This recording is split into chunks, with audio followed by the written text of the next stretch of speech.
ಕೂತ್ಕೊಳ್ಳಿ. ಇವತ್ತಿನ ತರಗತಿ 4:30 6:30 ತನಕ ಇವತ್ತಿನ ತರಗತಿ ಇರುತ್ತೆ. ಅದರಿಂದ ಒಂದು ಶಾಂತವಾದಂತಹ ಒಂದು ಜಾಗದಲ್ಲಿ ಎಲ್ಲರಿಗೂ ನೀವು ಕೂತ್ಕೊಂಡು ಈ ಒಂದು ಸತ್ಸಂಗದಲ್ಲಿ ಎಲ್ಲರೂ ಕೂಡ ಭಾಗಿಯಾಗಬೇಕು.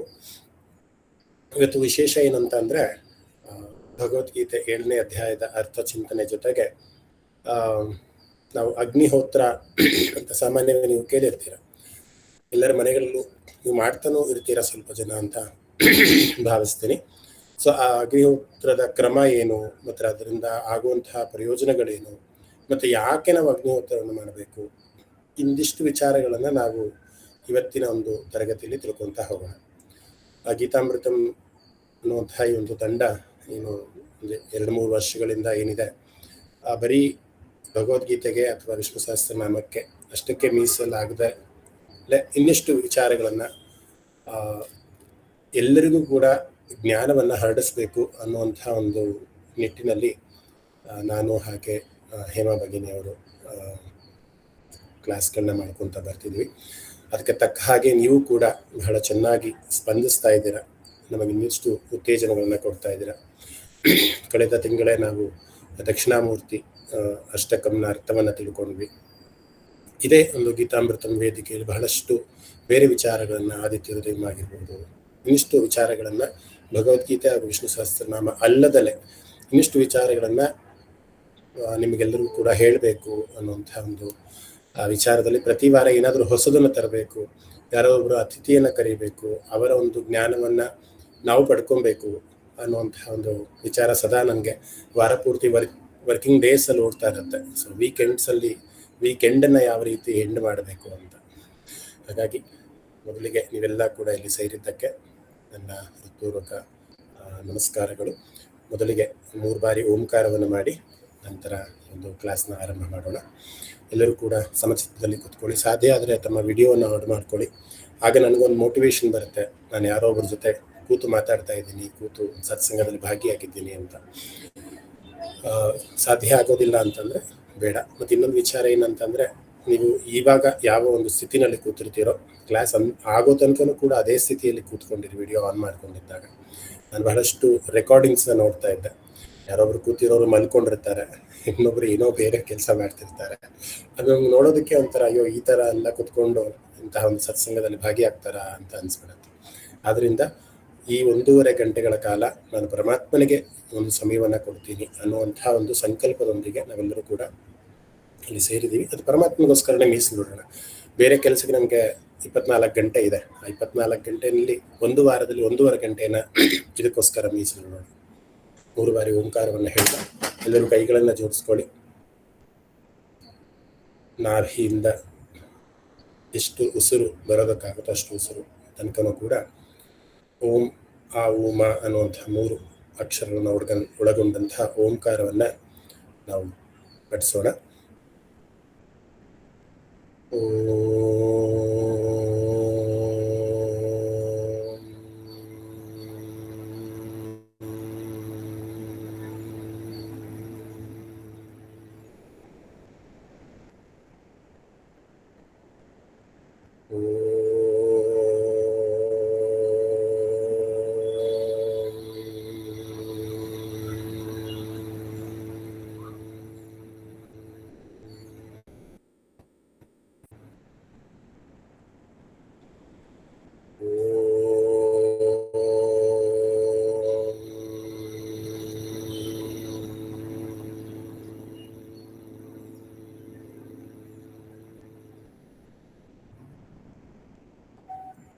ಸದಾ ಬಾಲರೂಪಾಪಿ ವಿಘ್ನಾದ್ರಿಹಂತ್ರೀ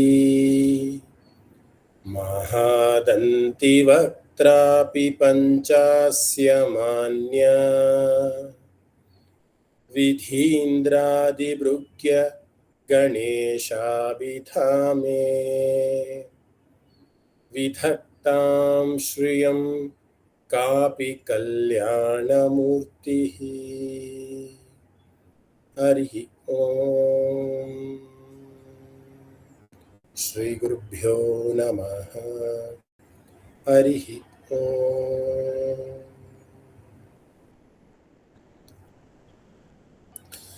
ಎಲ್ಲರಿಗೂ ನಮಸ್ಕಾರ. ವಿಷ್ಣು ಸಹಸ್ರನಾಮದ ಅರ್ಥ ಚಿಂತನೆ ಮಧ್ಯದಲ್ಲಿ ಗೀತಾ ಜಯಂತಿ ಬಂತು ಅಂದ್ಬಿಟ್ಟು ಒಂದಿಷ್ಟು ಭಗವದ್ಗೀತೆಯ ಒಂದು ಸಾರಾಂಶವನ್ನು ಕೂಡ ತಿಳ್ಕೊಬೇಕು ಅನ್ನುವಂಥ ನಿಟ್ಟಿನಲ್ಲಿ ಡಿಸೆಂಬರ್ ನಂತರದಲ್ಲಿ ನಾವು ಭಗವದ್ಗೀತೆಯ ಒಂದು ಅಧ್ಯಯನವನ್ನು ಕೂಡ ಶುರು ಮಾಡ್ಕೊಂಡ್ವಿ. ಒಂದು ಕ್ಲಾಸ್ನಲ್ಲಿ ಒಂದು ಅಧ್ಯಾಯವನ್ನು ಮುಗಿಸುವಂತಹ ಒಂದು ನಿರಂತರವಾದಂಥ ಒಂದು ಪ್ರಯತ್ನ. ಅದರ ಜೊತೆಗೆ ಪ್ರತಿ ಗುರುವಾರ ಹೇಮಾ ಭಗಿನಿ ಅವರು ಮೊದಲನೇ ಅಧ್ಯಾಯದಿಂದ ಒಂದೊಂದು ಶ್ಲೋಕಕ್ಕೂ ಅರ್ಥವನ್ನು ಹೇಳುವಂತಹ ಒಂದು ಕಾರ್ಯವನ್ನು ಕೂಡ ಅವರು ಮಾಡ್ತಿದ್ದಾರೆ. ಕಾನ್ಸೆಪ್ಟ್ ಪ್ರಕಾರ ಭಗವದ್ಗೀತೆಯನ್ನು ಅರ್ಥ ಮಾಡ್ಕೊಬೇಕು ಅನ್ನುವಂಥ ವಿಚಾರವಾಗಿ ಈ ಒಂದು ಅರ್ಥ ಚಿಂತನೆ ಭಗವದ್ಗೀತೆ ಆಗಿದೆ. ಕಳೆದ ಕ್ಲಾಸ್ನಲ್ಲಿ 6ನೇ ಅಧ್ಯಾಯದ ತನಕ ನಾವು ಆತ್ಮ ಸಂಯಮ ಯೋಗ ಅನ್ನುವಂಥ ತನಕನೂ ನಾವು ನೋಡಿದ್ವಿ. ಇವತ್ತು 7ನೇ ಅಧ್ಯಾಯಕ್ಕೆ ನಾವು ಪಾದಾರ್ಪಣೆಯನ್ನು ಮಾಡ್ತಾ ಇದ್ದೀವಿ. ಭಗವದ್ಗೀತೆಯನ್ನು ಶುರು ಮಾಡಿದ ಸ್ಟಾರ್ಟಿಂಗಲ್ಲಿ ಒಂದು ಕಾನ್ಸೆಪ್ಟನ್ನು ನಾನು ಹೇಳಿದ್ದೆ. ಭಗವದ್ಗೀತೆಯನ್ನು ನಾವು 3 ಷಟಕಗಳಾಗಿ ವಿಂಗಡಣೆಯನ್ನು ಮಾಡ್ತೀವಿ. ಪ್ರಥಮ ಷಟಕ, ಮಧ್ಯಮ ಷಟಕ ಮತ್ತು ಚರಮ ಷಟಕ ಅಂತ. ತತ್, ತ್ವಂ, ಅಸಿ ಅನ್ನುವಂತಹ 3 ಪದಾರ್ಥ ಏನಿದೆ, ತತ್ ಅಂದರೆ ಅದು, ತ್ವಂ ಅಂದರೆ ನೀನು, ಇನ್ನು ಅಸಿ ಅಂತ ಅಂದರೆ ಅದು ಮತ್ತು ನೀನು ಎರಡೂ ಕೂಡ ಒಂದಾಗುವಂಥ, ಅಂದರೆ ಜೀವಾತ್ಮ ಮತ್ತು ಪರಮಾತ್ಮ ಒಂದಾಗಿ ಅವನೇ ಅದು, ನಾನು ಬೇರೆ ಅಲ್ಲ ಅಥವಾ ಅವನು ಬೇರೆ ಅಲ್ಲ, ಅಂದರೆ ಜೀವಾತ್ಮ ಬೇರೆ ಅಲ್ಲ ಪರಮಾತ್ಮ ಬೇರೆ ಅಲ್ಲ ಅನ್ನುವಂಥ ಒಂದು ಅರ್ಥವನ್ನು ಕೊಡುವಂಥದ್ದು ಅಸಿ ಅನ್ನೋದನ್ನು ನಾವು ಅರ್ಥೈಸ್ಕೊಂಡಿದ್ವಿ. ಸೊ ಇಲ್ಲಿ ಪ್ರಥಮ ಷಟಕಮ್ಮಲ್ಲಿ ಷಟಕ ಅಂದರೆ 6 ಅಂತ. ಸೊ 1ನೇ ಅಧ್ಯಾಯದಿಂದ 6ನೇ ಅಧ್ಯಾಯದವರೆಗೂ ಕೂಡ ಅದು ತ್ವಂ ಪದಾರ್ಥ ಅಂತ ನಾನು ಅದನ್ನು ಎಕ್ಸ್ಪ್ಲೇನ್ ಮಾಡಿದ್ದೆ. ಇನ್ನಿಷ್ಟು ದೀರ್ಘವಾಗಿ ನಾನು ಅದನ್ನು ರೆಕಾರ್ಡಿಂಗ್ ನೀವು ಕೇಳಿಸ್ಕೊಂಡಾಗ ಯೂಟ್ಯೂಬಲ್ಲಿ ಅದನ್ನು ಎಲ್ಲ ರೆಕಾರ್ಡಿಂಗ್ ನಿಮಗೆ ಸಿಗ್ತಾ ಹೋಗುತ್ತೆ. ಈ 3 ಷಟಕಗಳ ಬಗ್ಗೆ, ಪ್ರಥಮ, ಮಧ್ಯಮ ಮತ್ತು ಚರಮ ಷಟಕಗಳ ಬಗ್ಗೆ ಅಲ್ಲಿ ವಿವರವಾಗಿ ಹೇಳಿದ್ದೇನೆ. ಸೊ ಇಲ್ಲಿ ತ್ವಂ ಪದಾರ್ಥ ಅಂತಂದರೆ ನಾನು ತ್ವಂ ಅಂತ ಅಂದರೆ ಯು ಅನ್ನುವಂಥ ಅರ್ಥ ಬರುತ್ತೆ, ಅಂದರೆ ಬೇಸಿಕಲಿ ನೀನು ಅನ್ನುವಂಥ ಅರ್ಥ ಬರುತ್ತೆ. ಸೊ ನೀನು ಯಾವ ರೀತಿ ಸಿದ್ಧವಾಗಿದ್ಯಾ, ಅಂದರೆ ಜೀವಾತ್ಮ ಯಾವ ರೀತಿ ಸಿದ್ಧನಾಗಿದ್ದಾನೆ ಪರಮಾತ್ಮನನ್ನು ಕಾಣೋದಕ್ಕೆ ಅನ್ನೋದೇ ಪ್ರಥಮ ಷಟಕ. ಅಂದರೆ ಈ 2ನೇ ಅಧ್ಯಾಯ ಬಂದಾಗ ನಾನು ಶರೀರ ಅಲ್ಲ, ನಾನು ಆತ್ಮ. ಇನ್ನು 3ನೇ ಅಧ್ಯಾಯಕ್ಕೆ ಬಂದಾಗ ಕರ್ಮ, ಈ ಆತ್ಮ, ಈ ದೇಹಧಾರಿಯಾಗಿ ಬಂದಂತಹ ಆತ್ಮ ಯಾವ ರೀತಿಯ ಕರ್ಮಗಳನ್ನು ಮಾಡಬೇಕು ಅನ್ನೋದನ್ನು ನಾವು ಕರ್ಮಯೋಗದಲ್ಲಿ ತಿಳ್ಕೊಂಡ್ವಿ. ಹಾಗೆ ಎಲ್ಲ 6 ಅಧ್ಯಾಯದಲ್ಲೂ ಕೂಡ ನಾನು ಯಾವ ರೀತಿ ಸಿದ್ಧನಾಗಬೇಕು, ಪರಮಾತ್ಮನನ್ನ ಹೋಗಿ ಮಿಲನ ಆಗಬೇಕು, ಪರಮಾತ್ಮನಲ್ಲೇ ಲೀನನಾಗಬೇಕು ಅಂತ ಅಂದರೆ ನಾನು ಯಾವ ರೀತಿ ಸಿದ್ಧನಾಗಬೇಕು, ಅಂದರೆ ಜೀವಸ್ವರೂಪ ಯಾವ ರೀತಿ ಸಿದ್ಧನಾಗಬೇಕು ಅಂತ ಪರಮಾತ್ಮ 6 ಅಧ್ಯಾಯದಲ್ಲಿ ಹೇಳಿದ. ಅದಕ್ಕೆ ತ್ವಂ ಪದಾರ್ಥ ಅಂತ. ಮೊದಲು ನಾವು ಸಿದ್ಧರಾಗದೇ ಇರಿದ್ರೆ ಅದು ಹೆಂಗೆ ಅಂದರೆ, ಈಗ ನಾವು ಡೆಲ್ಲಿಗೆ ಹೋಗಬೇಕು ಅಂದರೆ ಮೊದಲು ನಾನು ನನ್ನ ಬ್ಯಾಗೇಜ್ನೆಲ್ಲ ಪ್ಯಾಕ್ ಮಾಡಿಕೊಂಡು ಟಿಕೆಟ್ಸ್ ಎಲ್ಲ ಬುಕ್ ಮಾಡ್ಕೊಂಡು ರೆಡಿ ಇರಬೇಕು. ಆಗ ಮಾತ್ರ ನಾನು ಡೆಲ್ಲಿಗೆ ಹೋಗೋಕ್ಕಾಗತ್ತೆ. ನಾನೇ ಸಿದ್ಧ ಇಲ್ಲ, ಟಿಕೆಟೇ ಬುಕ್ ಆಗಿಲ್ಲ, ನಾನು ಡೆಲ್ಲಿಗೆ ಹೋಗಬೇಕು ಅಂದರೆ ಇಲ್ಲಿ ಅದೃಶ್ಯನಾಗಿ ಅಲ್ಲಿ ಪ್ರತ್ಯಕ್ಷ ಆಗೋದಕ್ಕಾಗೋದಿಲ್ಲ. ಅದೇ ರೀತಿ ಗೀತೆಯಲ್ಲೂ ಅಷ್ಟೇ, ನಾವು ಹೇಗೆ ಸಿದ್ಧರಾಗಬೇಕು, ಕರ್ಮಯೋಗವನ್ನು ಮಾಡಿ ಯಾವ ರೀತಿ ಸಿದ್ಧರಾಗಬೇಕು, ಮನಸ್ಸನ್ನು, ಇಂದ್ರಿಯಗಳನ್ನು ಯಾವ ರೀತಿ ನಿಗ್ರಹವನ್ನು ಮಾಡಬೇಕು, ಆತ್ಮ ಸಂಯಮ ಯೋಗ ಲಾಸ್ಟ್ ಟೈಮ್ ಅನ್ನೋದಾಗ ನಮ್ಮ ಮನಸ್ಸನ್ನು ಯಾವ ರೀತಿ ಕಂಟ್ರೋಲ್ಡ್ ಆಗಿ ಇಟ್ಕೊಂಡಿರಬೇಕು, ಏಕಾಂತದಲ್ಲಿ ಇರುವಂತಹ ಒಂದು ಅಭ್ಯಾಸವನ್ನು ಯಾವ ರೀತಿ ಮಾಡಬೇಕು, ಇವೆಲ್ಲವನ್ನು ಕೂಡ ನಾವು ಈ 6 ಅಧ್ಯಾಯದಲ್ಲಿ ಪ್ರಥಮ ಷಟಕದಲ್ಲಿ ತಿಳ್ಕೊಂಡು, ಇನ್ನು ಈ 7ನೇ ಅಧ್ಯಾಯದಿಂದ 12ನೇ ಅಧ್ಯಾಯ ಅಂದರೆ ಮಧ್ಯಮ ಷಟಕದಲ್ಲಿ ನಾವು ತತ್ ಪದಾರ್ಥ, ತತ್ ಅಂದರೆ ಇರುವಿಕೆ, ಆಲ್ರೆಡಿ ಇದೆ, ಅದು ಬದಲಾಗೋದಿಲ್ಲ, ಅದು ಈಶ್ವರ ಸ್ವರೂಪ. ಈಶ್ವರ ಪ್ರಕೃತಿಯಲ್ಲಿ ತಾನಾಗೇ ಇದ್ದಾನೆ. ಅವನನ್ನು ನೋಡೋ ರೀತಿ ಹೇಗೆ, ಅಥವಾ ಅವನು ಯಾರು, ಆ ಪರಮಾತ್ಮ ಅಂತ ನಾವು ಕರಿತೀವಲ್ವಾ, ಆ ಪರಮಾತ್ಮ ಅಂದರೆ ಯಾರು, ಅವನು ಹೇಗಿದ್ದಾನೆ, ಅವನ ವೈಭವ ಏನು, ಅವನ ಲೀಲೆಗಳೇನು, ಅವನು ಯಾವ ರೀತಿ ಇರ್ತಾನೆ, ಇವೆಲ್ಲವನ್ನು ಕೂಡ ನಾವು 7ನೇ ಅಧ್ಯಾಯದಿಂದ 12ನೇ ಅಧ್ಯಾಯದವರೆಗೂ ತಿಳ್ಕೊತ ಹೋಗ್ತೀವಿ. ಇದು ನಿಮಗೆ ಯಾರೋ ಮಧ್ಯದಲ್ಲಿ ಒಂದ್ಸತಿ ಬಂದು ಸೇರಿಕೊಂಡಾಗ ಒಂದು ಸ್ವಲ್ಪ ನಿಮಗೆ ಅನಿಸಿರ್ಬೋದು, ಏನಿದು ಪರಮಾತ್ಮ ಅಂತಾರೆ, ಜೀವಾತ್ಮ ಅಂತಾರೆ, ಷಟಕ ಅಂತಾರೆ ಅಂತ. ದಯವಿಟ್ಟು ಯಾವುದೇ ರೀತಿಯ ಒಂದು ಬೇಸರ ಬೇಡ. ಗೀತೆಯನ್ನು ಅಥವಾ ಅಧ್ಯಾತ್ಮವನ್ನು ಕಲಿಬೇಕಂದಾಗ ಯಾವತ್ತು ಯಾವ ಜಾಗ ಎಲ್ಲಿಂದ ಶುರು ಮಾಡಿದ್ರು ಕೂಡ ಅವತ್ತಿನ ದಿನನೇ ಶುರು, ಅದು ಮೊದಲಿಂದ ಅನ್ನುವಂಥದ್ದು ಇಲ್ಲೇ ಇಲ್ಲ. ನಾನು ನಿನ್ನೆ ತಾನೇ ಒಂದು ಕ್ಲಾಸಲ್ಲಿ ಹೇಳ್ತಾ ಇದ್ದೆ, ಒಂದು ನೈಜವಾಗಿ ನಡೆದಂತಹ ಘಟನೆ. ನಮ್ಮ ಮಲ್ಲೇಶ್ವರಂನಲ್ಲಿ ಇರುವಂತಹ GGSS ಗೀತಗೋವಿಂದ ಸಂಸ್ಕೃತ ಸಭಾ ಅಂತ ಏನು ವೈಯಾಲಿಕಾವಲಲ್ಲಿದೆ, ಅಲ್ಲಿ ಮಾತಾ ಅನಂತಲಕ್ಷ್ಮಿ ಅಂತ ಒಬ್ಬರು ಇದ್ದರು. ಒಂದು 2 ವರ್ಷಗಳ ಹಿಂದೆ ಅವರು ನಿಧನರಾದರು. ಆ ಒಂದು ಇನ್ಸ್ಟಿಟ್ಯೂಟಲ್ಲಿ GGSS ನಲ್ಲಿ ಭಗವದ್ಗೀತೆಯ ಒಂದು ಅಧ್ಯಯನ ನಡೀತಾ ಇತ್ತು. ಹೀಗೆ ಯಾರೋ ಒಬ್ಬ ದಾರಿ ಹೋಗ್ತಾ ಇದ್ದವನು ಆ ಒಂದು ಶ್ರವಣವನ್ನ ಕೇಳಿಸ್ಕೊಂತಾನೆ, ಭಗವದ್ಗೀತೆ ಪಾಠವನ್ನ ಕೇಳಿಸ್ಕೊಂತಾನೆ. ಬಂದ್ಬಿಟ್ಟು ಮಾತಾ ಅನಂತಲಕ್ಷ್ಮಿಯವ್ರ ಹತ್ರ ಕೇಳ್ತಾನೆ, ನಾನು ಕೂಡ ಭಗವದ್ಗೀತೆಯನ್ನು ಕಲಿಬೇಕು ಅಂತ ಬಹಳ ಉತ್ಸುಕನಾಗಿದ್ದೀನಿ, ನಾನು ಬಂದು ಸೇರ್ಕೊಬೋದಾ ಅಂತ. ಆಗ ಮಾತಾ ಅನಂತಲಕ್ಷ್ಮಿಯವ್ರು ಹೇಳ್ತಾರೆ, ಅಯ್ಯೋ ಖಂಡಿತ, ಯಾರು ಬೇಕಾದ್ರೂ ಭಗವದ್ಗೀತೆಯನ್ನು ಕಲಿಬೋದು, ಬನ್ನಿ ಸೇರ್ಕೊಳ್ಳಿ ಅಂತ. ಅದಕ್ಕೆ ಮತ್ತೆ ಅವನು ಪ್ರಶ್ನೆ ಮಾಡ್ತಾನೆ, ಎಷ್ಟನೇ ಅಧ್ಯಾಯದಲ್ಲಿ ಇದ್ದೀರಾ ನೀವೀಗ ಅಂತ. ಅದಕ್ಕೆ ಮಾತಾ ಅನಂತಲಕ್ಷ್ಮಿಯವರು, ಈಗ 5ನೇ ಅಧ್ಯಾಯ ನಡೀತಾ ಇದೆ ಅಂತ. ಅದಕ್ಕೆ ಆ ದಾರಿ ಹೋಗ ಹೇಳ್ತಾನಂತೆ, ಯಾವಾಗ 1ನೇ ಅಧ್ಯಾಯ ಶುರುವಾಗುತ್ತೆ ಹೇಳಿ, ಆಗ ನಾನು ಬಂದು ಸೇರ್ಕೊತೀನಿ ಅಂತ. ಅದಕ್ಕೆ ಮಾತಾ ಮನಸ್ಸಲ್ಲೇ ಅನ್ಕೊಂಡ್ರಂತೆ, ಈ ಜನ್ಮದಲ್ಲಿ ಅವನು ಭಗವದ್ಗೀತೆಯನ್ನು ಕಲಿಯಲ್ಲ ಅಂತ. ಯಾಕೆ ಅಂದರೆ, ನಾನು ಇವತ್ತು ಸೇರ್ಕೊಂಡಿದ್ದೀನಿ ಗೀತೆ ಅಧ್ಯಯನಕ್ಕೆ, ಅಥವಾ ಇವತ್ತು ನಾನೇನೋ ಈ ಕ್ಲಾಸಿಗೆ ಬಂದಿದ್ದೀನಿ, ಅಥವಾ ಇವತ್ತು ನಾನು ಕ್ಲಾಸಲ್ಲಿ ಅಟೆಂಟಿವ್ ಆಗಿರ್ತೀನಿ ಅಂತ ಅಂದ್ಕೊಂಡ್ರೆ ಅದು ಇವತ್ತೇ ಶುರು ಅಂತ ಅಂದ್ಕೊಳ್ಳಿ. 5ನೇ ಅಧ್ಯಾಯಕ್ಕೆ ಸೇರ್ಕೊಂಡವನಿಗೆ 1ನೇ ಅಧ್ಯಾಯ 2ನೇ ಅಧ್ಯಾಯ ತಂತನಕ್ಕೆ ಬಂದ್ಬಿಡುತ್ತೆ. ಒಂದು ಮೂವಿನ ನಾವು ನೋಡ್ತಾ ಇದ್ವಿ, ಮಧ್ಯದಿಂದ ನೋಡಿದ್ರು ಕೂಡ ಆ ಕ್ಲೈಮ್ಯಾಕ್ಸ್ ಬರೋಷ್ಟೊತ್ತು ಗೊತ್ತಾಗ್ಬಿಡುತ್ತೆ ಸ್ಟಾರ್ಟಿಂಗ್ ಏನಾಗಿತ್ತು. ಸೊ ಅದೇ ರೀತಿ ಭಗವದ್ಗೀತೆಯೂ ಅಷ್ಟೇ, ಇವತ್ತು 7ನೇ ಅಧ್ಯಾಯದಿಂದ ನೀವು ಆರಂಭ ಮಾಡಿದ್ರು ಕೂಡ 1ನೇ ಅಧ್ಯಾಯದಿಂದ ಇರುವಂತಹ ಸಾರಾಂಶ ಎಲ್ಲವೂ ಕೂಡ ಮುಂದಿನ ಅಧ್ಯಾಯಗಳಲ್ಲೂ ಕೂಡ ಅದು ಬರ್ತಾ ಹೋಗುತ್ತೆ. ಸೊ ಈಗ 2ನೇ ಶತಕಕ್ಕೆ ಬಂದಿದ್ದೀವಿ ಅಂತ ನಾನು ಹೇಳಿದೆ. ಯಾರೋ ಒಬ್ರು ಅನ್ಮ್ಯೂಟ್ ಮಾಡ್ಕೊಂಡಿಲ್ಲ, ದಯವಿಟ್ಟು ಮ್ಯೂಟ್ ಮಾಡ್ಕೊಳ್ಳಿ. ಯಾರು? ನಳಿನಿ ಭಗಿನಿ, ದಯವಿಟ್ಟು ಮ್ಯೂಟ್ ಮಾಡ್ಕೊಳ್ಳಿ. ಓಕೆ. ಸೊ 7ನೇ ಅಧ್ಯಾಯ ಜ್ಞಾನ ವಿಜ್ಞಾನ ಯೋಗ ಅನ್ನುವಂಥದ್ದು. ಸೊ ಇಲ್ಲಿ 2 ಪಂಗಡಗಳಿದೆ, ಜ್ಞಾನ ವಿಜ್ಞಾನ. ವಿಜ್ಞಾನ ಅಂತಂದ್ರೆ ಸೈನ್ಸ್, ಜ್ಞಾನ ಅಂದ್ರೆ ನಾಲೆಡ್ಜ್ ಅಲ್ವಾ, ಸಾಮಾನ್ಯವಾದಂತಹ ಭಾಷೆಯಲ್ಲಿ ಜ್ಞಾನ ವಿಜ್ಞಾನ. ಸೊ ಭಗವದ್ಗೀತೆಯಲ್ಲಿ ಬರೀ ನಾವು ಜ್ಞಾನವನ್ನ ಕಲಿಯೋದಕ್ಕೆ ಇಲ್ಲಿ ನಾವು ಕೂತ್ಕೊಂಡಿಲ್ಲ, ಆ ಜ್ಞಾನದಲ್ಲಿರುವಂತಹ ವಿಜ್ಞಾನವನ್ನು ಕೂಡ ನಾವು ಕಲಿಯೋದಕ್ಕೆ ಕೂತ್ಕೊಂಡಿದ್ದೀವಿ.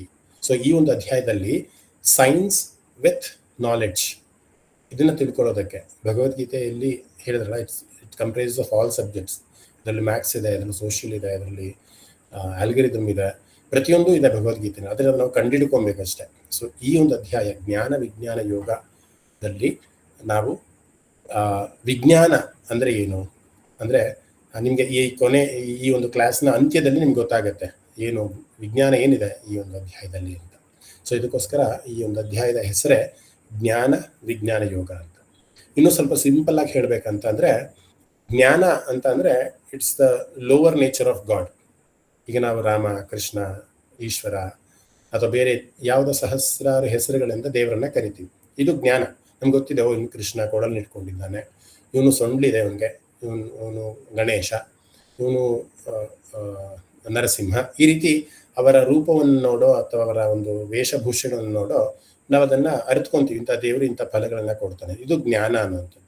ಇನ್ನು ವಿಜ್ಞಾನ ಅಂತ ಅಂದ್ರೆ, ಭಗವದ್ಗೀತೆಯ ಒಂದು ಲ್ಯಾಂಗ್ವೇಜ್ ಅಲ್ಲಿ ವಿಜ್ಞಾನ ಅಂತ ಅಂದ್ರೆ the higher nature of god, ಅಂದ್ರೆ ಫಾರ್ಮ್ಲೆಸ್, ನಿರ್ಗುಣವಾದದ್ದು, ಈಶ್ವರ ಸ್ವರೂಪ, ನಿರ್ಗುಣವಾದಂತಹ ಈಶ್ವರ ಸ್ವರೂಪ, ಅದು ವಿಜ್ಞಾನ ಅನ್ನುವಂಥದ್ದು. ಅಂದ್ರೆ ಅದಕ್ಕೆ ನಾವು ಯಾವುದೇ ಒಂದು ರೂಪ, ಬಣ್ಣ, ಲಿಂಗ, ವರ್ಣ ಏನನ್ನೂ ಕೂಡ ಕೊಡೋದಿಲ್ಲ, ಅದು ವಿಜ್ಞಾನ ಅನ್ನುವಂಥದ್ದು. ಸೊ ಹೇಗೆ ಈ ಒಂದು ಅಧ್ಯಾಯದಲ್ಲಿ ಈ ವಿಜ್ಞಾನ ಫಾರ್ಮ್ಲೆಸ್ ಆಗಿರೋದು, ನಿರ್ಗುಣವಾದದ್ದು ಅಥವಾ ಈಶ್ವರ ಸ್ವರೂಪವಾದದ್ದು ಎಲ್ಲಿ ಸಿಗುತ್ತೆ ನಮಗೆ, ಹಿಂಗೆ ಸಿಗತ್ತೆ ಅನ್ನೋದನ್ನ ಹೇಳುವಂಥದ್ದೇ ಈ ಒಂದು ಅಧ್ಯಾಯ ಜ್ಞಾನ ವಿಜ್ಞಾನ ಯೋಗ ಅನ್ನೋದು. ಸಾಮಾನ್ಯವಾಗಿ ಉಪನಿಷತ್ತುಗಳಲ್ಲಿ ವೇದಾಂತ ಅಂತಾರೆ, ವೇದದ ಅಂತ್ಯ ಅಂದ್ರೆ ವೇದಗಳು ಏನು ಹೇಳ್ತಾ ಹೋಗುತ್ತೆ, 4 ವೇದಗಳೇನಿದೆ ಆ ವೇದಗಳು ಏನು ಅಂತ್ಯದಲ್ಲಿ ಹೇಳುತ್ತೆ, ಅದಕ್ಕೆ ವೇದಾಂತ, ವೇದದ ಅಂತ್ಯ ಅಂದ್ರೆ ಆ ವೇದಾಂತದ ಅಂತ್ಯದಲ್ಲಿರೋದೇ ಉಪನಿಷತ್ತುಗಳು ಅಂತ. ಸೊ ನಾವು ಭಗವದ್ಗೀತೆಯನ್ನ ಅಧ್ಯಯನ ಮಾಡಿದ್ರೆ ಉಪನಿಷತ್ತುಗಳನ್ನ ಅಧ್ಯಯನ ಮಾಡಿದಷ್ಟೇ ಸಮ ಅಂತ ಧ್ಯಾನ ಶ್ಲೋಕದಲ್ಲೂ ಕೂಡ ಹೇಳ್ತಾರೆ. ಸೊ ಅದಕ್ಕೋಸ್ಕರ ಇದೊಂದು ಅಧ್ಯಯನವನ್ನು ಮಾಡಿದ್ರೆ ಸಹ, ಗೀತೆಯನ್ನು ಅಧ್ಯಯನ ಮಾಡಿದ್ರೆ ನಮ್ಮ ಜೀವನದ ಕಲೆ ಅಥವಾ ನಮ್ಮ ಜೀವನ ಹೇಗೆ ನಡೆಸಬೇಕು ಅನ್ನೋದನ್ನ ನಾವು ಬಹಳ ಅಚ್ಚುಕಟ್ಟಾಗಿ ತಿಳ್ಕೊತಾ ಹೋಗ್ತೀವಿ. ಸೊ ಇದು ಈ ಒಂದು ಅಧ್ಯಾಯದ ಪೀಠಿಕೆ ಅಂತ ಹೇಳ್ಬೋದು. ಅಂದ್ರೆ ಜಸ್ಟ್ ನಿಮ್ಗೆ ಒಂದು ಈ ಅಧ್ಯಾಯ ಏನ್ ಕೊಡುತ್ತೆ, ಸೈನ್ಸ್ ಕಮ್ ನಾಲೆಡ್ಜ್ ಅನ್ನೋದಕ್ಕೋಸ್ಕರ ಇದಕ್ಕೆ 7ನೇ ಅಧ್ಯಾಯ ಜ್ಞಾನ ವಿಜ್ಞಾನ ಯೋಗ ಅಂತ ಇದಕ್ಕೆ ಕರೆದು. ಇದನ್ನ ಮತ್ತೆ ಭಗವಂತನೇ ಶುರು ಮಾಡ್ತಾನೆ. ಯಾವುದನ್ನಾದ್ರೂ ತುಂಬಾ ತೀವ್ರವಾಗಿ ಅಥವಾ ಆಸಕ್ತಿ ಆಗಿರೋದನ್ನ ಏನಾದ್ರು ಹೇಳ್ಬೇಕು ಅಂದ್ರೆ ಭಗವಂತನೇ ತಾನೇ ಹೇಳ್ಬಿಡ್ತಾನೆ. ಅರ್ಜುನ ಪ್ರಶ್ನೆ ಮಾಡಲ್ಲ. ಬಹಳಷ್ಟು ಅಧ್ಯಾಯಗಳಲ್ಲಿ ಅರ್ಜುನ ಪ್ರಶ್ನೆ ಮಾಡ್ತಾನೆ, ಅದಕ್ಕೆ ಭಗವಂತ ಉತ್ತರ ಕೊಡ್ತಾ ಹೋಗ್ತಾನೆ.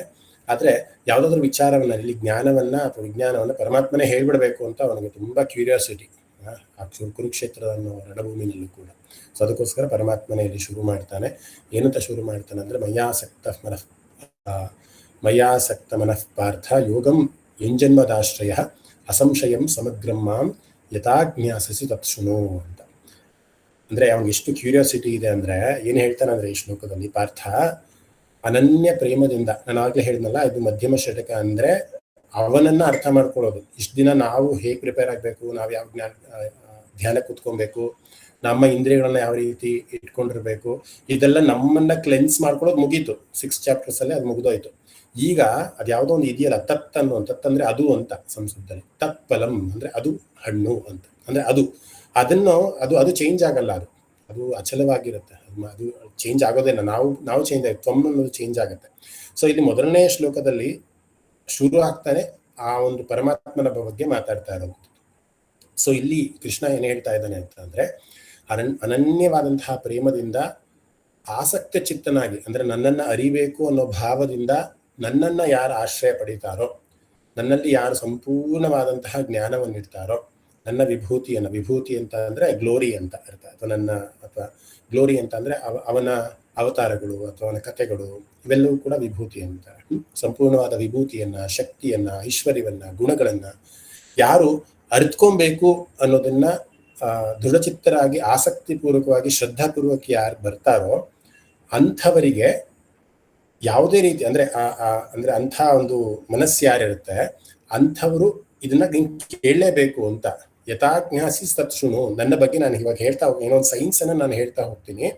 ಆಸಕ್ತಿಯಿಂದ, ಶ್ರದ್ಧೆಯಿಂದ ನನಗೆ ನೀನು ಅರ್ಪಣೆಯನ್ನ ಮಾಡಿ ಇದನ್ನು ಕೇಳಿಸ್ಕೋ ಅಂತ ಭಗವಂತನೇ ಹೇಳ್ತಾ ಇದ್ದಾರೆ. ಯಥಾಜ್ಞಾಸಸಿ ತತ್ಸುಣು, ಎಲ್ಲರ ಒಂದು ಆತ್ಮನಾದಂತಹ ನಾನು ಸಂಶಯರಹಿತವಾಗಿ ನಿನ್ಗೆ ಏನೋ ಒಂದು ಹೇಳ್ತೀನಿ ಕೇಳು ಅಂತ ಪರಮಾತ್ಮನೇ ಶುರು ಮಾಡ್ತಾ ಹೇಳುವಂತ ಮಾತು. ಏನು ಹೇಳಬೇಕು ಅಂತ ಹೊರಟಿದ್ದಾನೆ ಅಂದ್ರೆ, ಜ್ಞಾನ ಮತ್ತೆ ವಿಜ್ಞಾನ, ಅಂದ್ರೆ ಜ್ಞಾನ ಅನ್ನೋದೊಂದಿದೆ, ನಾಲೆಡ್ಜ್ ಅಂತ, ಅದ್ರ ಜೊತೆ ವಿಜ್ಞಾನ ಅನ್ನೋದು ಕೂಡ ಒಂದಿದೆ. ಅದನ್ನ ನಾನು ನಿನ್ಗೆ ಹೇಳ್ತೀನಿ, ಇದಂತ ತುಂಬಾ ಸೀಕ್ರೆಟ್ ಇರೋ ತರ ಇದನ್ನ ನೀನು ಅರ್ಥಕೊಂಡಾದ್ಮೇಲೆ ಮತ್ತೆ ಇನ್ನೇನು ಅರಿಯೋದು ನಿನ್ಗೆ ಬೇಕೇ ಆಗಿಲ್ಲ ಅಂತ.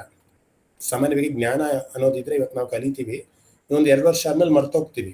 ಆದ್ರೆ ಸೈನ್ಸ್ ಅನ್ನೋದೇನಿರುತ್ತೆ ಅದು ವಾಸ್ತವದಲ್ಲಿ ಹಾಗೆ ನಡೆಯುತ್ತೆ. ಈಗ ಯಾವುದೋ ಒಂದು ಥಿಯರಿ ಅಥವಾ ಗ್ರಾವಿಟಿ ಅಂತ ಯಾವುದೋ ಒಂದು ಥಿಯರಿ ಅಂತ, ಗ್ರಾವಿಟೇಷನಲ್ ಫೋರ್ಸ್ ಅಂತ, ಇದು ವಿಜ್ಞಾನ ಅಲ್ವಾ. ಅದು ಯಾವತ್ತಿದ್ರೂ ಹಾಗೆ ಇರುತ್ತೆ. ಒಂದು ನಾವು ಬಾಲನ್ನ ಕೆಳಗಡೆ ಬಿಟ್ಟೆ, ಅದು ಗ್ರಾವಿಟೇಷನ್ ಫೋರ್ಸ್ಗೆ ತಾನೇ ಕೆಳಗಡೆ ಹೋಗುತ್ತೆ, ಅದು ಸೈನ್ಸ್ ಅದು. ಸೊ ಅದಕ್ಕೆ ಮರುವು ಅನ್ನೋದಿಲ್ಲ. ಆದ್ರೆ ಜ್ಞಾನಕ್ಕೆ ಒಂದು ಸ್ವಲ್ಪ ಮರುವು ಅನ್ನೋದು ಬರುತ್ತೆ ಅಲ್ವಾ. ನಾವೇನೋ ಕಲ್ತ್ಕೊಂಡಿರ್ತೀವಿ, ಒಂದು ಶ್ಲೋಕವನ್ನ ಕಲ್ತ್ಕೊಂಡಿರ್ತೀವಿ, ಒಂದು ವೇದವನ್ನ ಕಲ್ತ್ಕೊಂಡಿರ್ತೀವಿ, ಒಂದು ಸ್ವಲ್ಪ ದಿನಗಳು ಅದನ್ನ ಅಭ್ಯಾಸ ಮಾಡಲಿಲ್ಲ ಹೊರಟೋಗುತ್ತೆ. ಆದ್ರೆ ವಿಜ್ಞಾನ ಅನ್ನೋದು ಅಚಲವಾಗಿರುತ್ತೆ. ಸೊ ಇಲ್ಲಿ ಜ್ಞಾನ ಸಹಿತವಾದಂತಹ ವಿಜ್ಞಾನವನ್ನ ನಾನು ನಿನಗೆ ಹೇಳಕ್ ಹೊರಟಿದ್ದೀನಿ. ಸೊ ಇದನ್ನ ನೀನು ಅರ್ಥಕೊಂಡ್ಬಿಟ್ರೆ ಬೇರೆ ಇನ್ನೇನು ಅರ್ಥಕೊಳ್ಳುವಂತಹ ಅವಶ್ಯಕತೆನೇ ಇಲ್ಲ. ಅಂಥ ಒಂದು ಸತ್ಯವನ್ನ ನಿನಗೆ ಹೇಳಕ್ ಹೋಗ್ತಾ ಇದ್ದೀನಿ ಅಂತ ಕೃಷ್ಣ ಶುರು ಮಾಡ್ತಾನೆ. ಅದ್ರ ಜೊತೆ ಒಂದು ಪೀಠಿಕೆಯನ್ನು ಕೂಡ ಆಗ್ತಾನೆ. ಏನಂತ ಅಂದ್ರೆ, ಮನುಷ್ಯಾಣಾಂ ಸಹಸ್ರೇಶು ಕಶ್ಚಿದ್ ಯತತಿ ಸಿದ್ಧಯೇ ಯತತಾಮಪಿ ಸಿದ್ಧಾನಾಂ ಕಶ್ಚಿನ್ ಮಾಂ ವೇತಿ ತತ್ವತಃ ಅಂತ. ಅಂದ್ರೆ ಸಾಮಾನ್ಯವಾಗಿ ಸಾವಿರಾರು ಜನ ಇರ್ತಾರೆ. ಇವಾಗಲೇ ಈಗ ನಮ್ಮ ವಿಷ್ಣು ಸಹಸ್ರನಾಮ ಗುಂಪನ್ನೇ ತಗೊಂಡಾಗ ಸಹಸ್ರ ಜನರಿದ್ದಾರೆ, 1018 ಜನ ನಾನು ಮೊನ್ನೆ ಏನೋ ನೋಡಿದಾಗ ಅಷ್ಟು ಜನ ಇದ್ದಾರೆ. ಆದ್ರೆ ಕ್ಲಾಸಿಗೆ ಬರ್ತಾ ಇರೋರು ಮಾತ್ರ ಒಂದು 100 ಜನ ಅಂತ ಅನ್ಕೊಳ್ಳಿ. ಅಂದ್ರೆ 10% ಆಫ್ ದ ಟೋಟಲ್ ಯಾರು ಗುಂಪಲ್ಲಿದ್ದಾರೆ ಅಷ್ಟು ಜನ ಮಾತ್ರ ಬರ್ತಿದ್ದಾರೆ.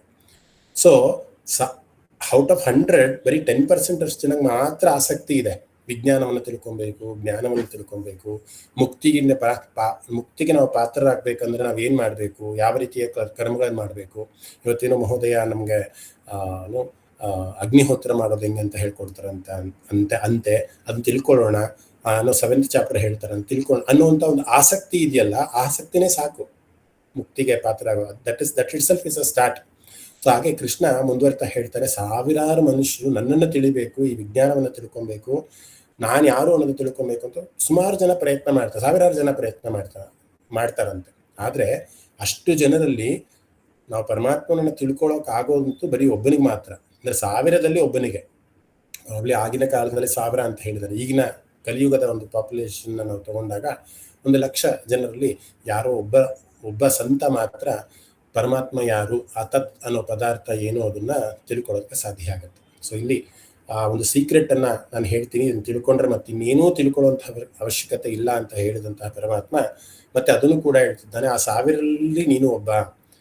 ಈ ಜಗತ್ತಿನಲ್ಲಿ ಈ ಕ್ಷಣ 4:56 ಎಷ್ಟು ಜನ ಪಾಪ್ಯುಲೇಷನ್ ನಮ್ಮ ಇಂಡಿಯಾದಲ್ಲಿ ಇದ್ದಾರೋ ಅಷ್ಟು ಜನರಲ್ಲಿ ನೀವಿಷ್ಟು ಜನ ಬಂದು ಈ ಒಂದು ಸತ್ಸಂಗದಲ್ಲಿ ಭಾಗಿಯಾಗಿದ್ದಾರೆ ಅಂದ್ರೆ ಆ 1000ರಲ್ಲಿ ನೀವೊಬ್ಬರು ಅಂತ ನಾನು ಅಂದ್ಕೊಂತೀನಿ. ಸೊ ಹಾಗೋಸ್ಕರ ಕೃಷ್ಣನೇ ಹೇಳುವಂಥ ಮಾತಿದು, ನಾನು ಹೇಳುವಂಥ ಮಾತಲ್ಲಿ ಯಾರು ನನ್ನನ್ನು ಅರಿಬೇಕು ಅಂದರೆ ಭಗವಂತನನ್ನ ಅರಿಬೇಕು ಅಂತ ಯಾರು ತನ್ನ ಸ್ವಇಚ್ಛೆಯಿಂದ ಬರ್ತಾರೋ ಅವರು ಮುಕ್ತಿಗೆ ಪಾತ್ರರಾಗ್ತಾರೆ. ಸೊ 1000ರಲ್ಲಿ ಜನದಲ್ಲಿ ಒಬ್ರು ಮಾತ್ರ ನನ್ನನ್ನು ಅರ್ಥ ಮಾಡ್ಕೊಳ್ಳೋಕೆ ಸಾಧ್ಯ ಅಂತ. ಸೊ ಆ 4ನೇ ಶ್ಲೋಕದಿಂದ ಪರಮಾತ್ಮ ಜ್ಞಾನ ಮತ್ತು ವಿಜ್ಞಾನ ಎರಡನ್ನೂ ಕೂಡ ಸ್ವಲ್ಪ ಡೀಟೇಲ್ ಆಗಿ ಅಥವಾ ಕಾನ್ಸೆಪ್ಟ್ ಪ್ರಕಾರ ಹೇಳೋದಕ್ಕೆ ಶುರು ಮಾಡ್ತಾನೆ. ಇಲ್ಲಿಂದ ಆ್ಯಕ್ಚುಲಿ ಬಹಳ ಇಂಟ್ರೆಸ್ಟಿಂಗ್ ಆಗೋದು ಅಂದರೆ ಸೈನ್ಸ್ ಅನ್ನೋ ಅಂತ ನಾನೇನು ಹೇಳ್ತಾ ಇದ್ದೆ, ಆ ಸೈನ್ಸ್ ಅನ್ನೋದು ಶುರುವಾಗೋದೇ ಈ ಒಂದು ಶ್ಲೋಕದಿಂದ. ಎಲ್ಲರಿಗೂ ಕೇಳಿಸ್ತಾ ಇದೆ ಅಲ್ಲ, ಏನೂ ಸಂದೇಹಗಳಿಲ್ಲ ಅಂತ ಭಾವಿಸ್ತೀನಿ. ಎಲ್ಲರಿಗೂ ಕೇಳಿಸ್ತಾ ಇದೆಯಾ? ಮೊದಲನೇ ಸರಿ ಏನಾದರೂ ಅಕಸ್ಮಾತ್ ನೀವು ಭಗವದ್ಗೀತಾ ಕೇಳಿಸ್ಕೊಂತಿದ್ದೀರಾ ಅಂತಂದ್ರೆ ಬಹಳಷ್ಟು ಗಮನ ಇಟ್ಟು ಕೇಳಿಸ್ಕೊಳ್ಳಿ. ನಾನು ಆಗಲೇ ಹೇಳ್ದಂಗೆ it's just not a knowledge, just not ಜ್ಞಾನ, ಇಟ್ಸ್ ಅ ವಿಜ್ಞಾನ, it's a science also. So ಈ ಒಂದು ಶ್ಲೋಕದಿಂದ 5ನೇ ಶ್ಲೋಕದಿಂದ ಪರಮಾತ್ಮ ವಿಜ್ಞಾನದ ಬಗ್ಗೆ ಹೇಳ್ತಾ ಹೋಗ್ತಾನೆ. ಭೂಮಿರಾಪೋ ನಲೋ ವಾಯು ಕಮ್ಮನೋ ಬುದ್ಧಿರೇವಚ ಅಹಂಕಾರಂ ಇತೀಯಮ್ಮೆ ಭಿನ್ನ ಪ್ರಕೃತಿರಷ್ಟದ ಅಂತ ಬಹಳ ಫೇಮಸ್ ಆದಂಥ, ನಾವು ಕಂಠಸ್ಥ ಮಾಡಲೇಬೇಕಾದಂತಹ ಒಂದು ಶ್ಲೋಕ. ಏನು ಅಂತ ಅಂದರೆ ಸಿಂಪಲ್ ಆಗಿ ಈ ಒಂದು ಕಾನ್ಸೆಪ್ಟನ್ನ ಹೇಳ್ಬೇಕಂತ ಅಂದರೆ ಒಂದು ಜಡ, ಇನ್ನೊಂದು ಚೇತನ. ಜಡ ಅನ್ನೋದು ಪ್ರಕೃತಿ ಅನ್ನುವಂಥದ್ದು, ಚೇತನ ಅನ್ನುವಂಥದ್ದು ಪರಮಾತ್ಮ ಅನ್ನೋದು. ಅಥವಾ ನೀವು ಯಾವುದನ್ನಾದರೂ ಅರ್ಥ ಮಾಡ್ಕೊಳ್ಳಿ, ಪ್ರಕೃತಿ ಮತ್ತು ಪುರುಷ ಅಂತ ಆದರೂ ನಾವು ಅರ್ಥ ಮಾಡ್ಕೊಬೋದು, ಅಥವಾ ಜಡ ಅಥವಾ ಚೇತನ ಅಂತ ಆದರೂ ಅರ್ಥ ಮಾಡ್ಕೊಬೋದು. ಮೊದಲನೇದಾಗಿ ಜಡ ಏನು ಅಂತ ಹೇಳ್ಬಿಡ್ತೇನೆ. ಇಷ್ಟು ಏನು ಹೇಳಿದ್ರಲ್ಲ, ಭೂಮಿ, ಆಪ, ಅನಲ, ವಾಯು, ಖಂ, ಮನಃ, ಬುದ್ಧಿ, ಈ 8 ಫೋಲ್ಡ್ ಅಂದರೆ 8 ಪದಾರ್ಥಗಳನ್ನ ಇಲ್ಲಿ ಭೂಮಿ ಅಂತ ಅಂದರೆ ಭೂಮಿ, ನಾವಿರುವಂತಹ ಭೂಮಿ. ಭೌತಿಕವಾಗಿ ಜಗತ್ತಿಗೆ ಘನವಾಗಿ ಏನು ಕಾಣಿಸುತ್ತಲ್ಲ, ಘನ ರೂಪವಾಗಿ ನೆಲ, ಕಲ್ಲು, ಈ ಥರವೆಲ್ಲವೂ ಕೂಡ ಘನ ರೂಪದಲ್ಲಿ ಇದೆ, ಅದಕ್ಕೆ ಭೂಮಿ. ಇದು ಜಡವಾದದ್ದು. ಈ ಭೂಮಿಗೆ ಯಾವುದೇ ಚೇತನ ಅನ್ನುವಂಥದ್ದು ನಮಗೆ ಕಣ್ಣೋಟಕ್ಕೆ ಕಾಣಿಸಲ್ಲ, ಅದು ಜಡವಾಗಿ ಕಾಣಿಸ್ತಾ ಹೋಗುತ್ತೆ. ಇನ್ನು ಆಪ ಅಂದರೆ ನೀರು, ಅದು ಕೂಡ ದ್ರವದ ಒಂದು ಸ್ಥಿತಿಯಲ್ಲಿರುತ್ತೆ.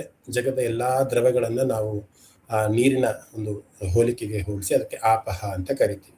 ಸೊ ಭೂಮಿ ಮತ್ತು ನೀರು ಮತ್ತು ಅಗ್ನಿ ಅಂತ ಅಂದರೆ ಉಷ್ಣತೆಯನ್ನು ಕೊಡುವಂತಹ ಒಂದು ಶಕ್ತಿ, ಅಂದರೆ ಬಿಸಿಯನ್ನು ಕೊಡುವಂತಹ ಶಕ್ತಿ ಅಥವಾ ಒಂದು ಪರಿವರ್ತನೆಯನ್ನು ಮಾಡುವಂತಹ ಶಕ್ತಿ. ಒಂದು ತಣ್ಣಗಿರುವಂತಹ ಒಂದು ವಸ್ತುವನ್ನು ತನ್ನ ಉಷ್ಣತೆಯಿಂದ ಪರಿವರ್ತನೆಯನ್ನು ಮಾಡಿ ಅದಕ್ಕೆ ಶಾಖವನ್ನು ಕೊಡುವಂತಹ ಒಂದು ಶಕ್ತಿಗೆ ನಾವು ಅಗ್ನಿ ಅಂತ ಕರಿತೀವಿ. ಇಷ್ಟು ಸಿಂಪಲ್ ಆಗಿ ಹೇಳ್ಬೋದು ಅಂತ ಅನ್ಸುತ್ತೆ. ಇನ್ನು ವಾಯು ಅಂತ ಅಂದರೆ ಅದಕ್ಕೆ ಗ್ಯಾಸ್ ಅಂತ ನಾವೇನು ಹೇಳ್ತೀವ, ಅಥವಾ ಶಕ್ತಿ ಅಂದರೆ ಒಂದು ಪ್ರಾಣವಾಯು ಅಥವಾ ಪ್ರಾಣಶಕ್ತಿ, ಅದಕ್ಕೆ ವಾಯು ಅಂತಂದರೆ ಗಾಳಿ ಅನ್ನೋದಕ್ಕೆ ಸಾಮಾನ್ಯವಾಗಿ ವಾಯು ಅಂತ. ಇವೆಲ್ಲವೂ ಕೂಡ ಏನು 8 ಪದಾರ್ಥಗಳನ್ನ ಕೃಷ್ಣ ಹೇಳ್ತಾ ಹೋಗ್ತಾನೆ, ಇವೆಲ್ಲವೂ ಕೂಡ ಜಡ ಅನ್ನುವಂಥದ್ದ ಒಂದು ಗುಂಪಿಗೆ ಸೇರುವಂಥದ್ದು.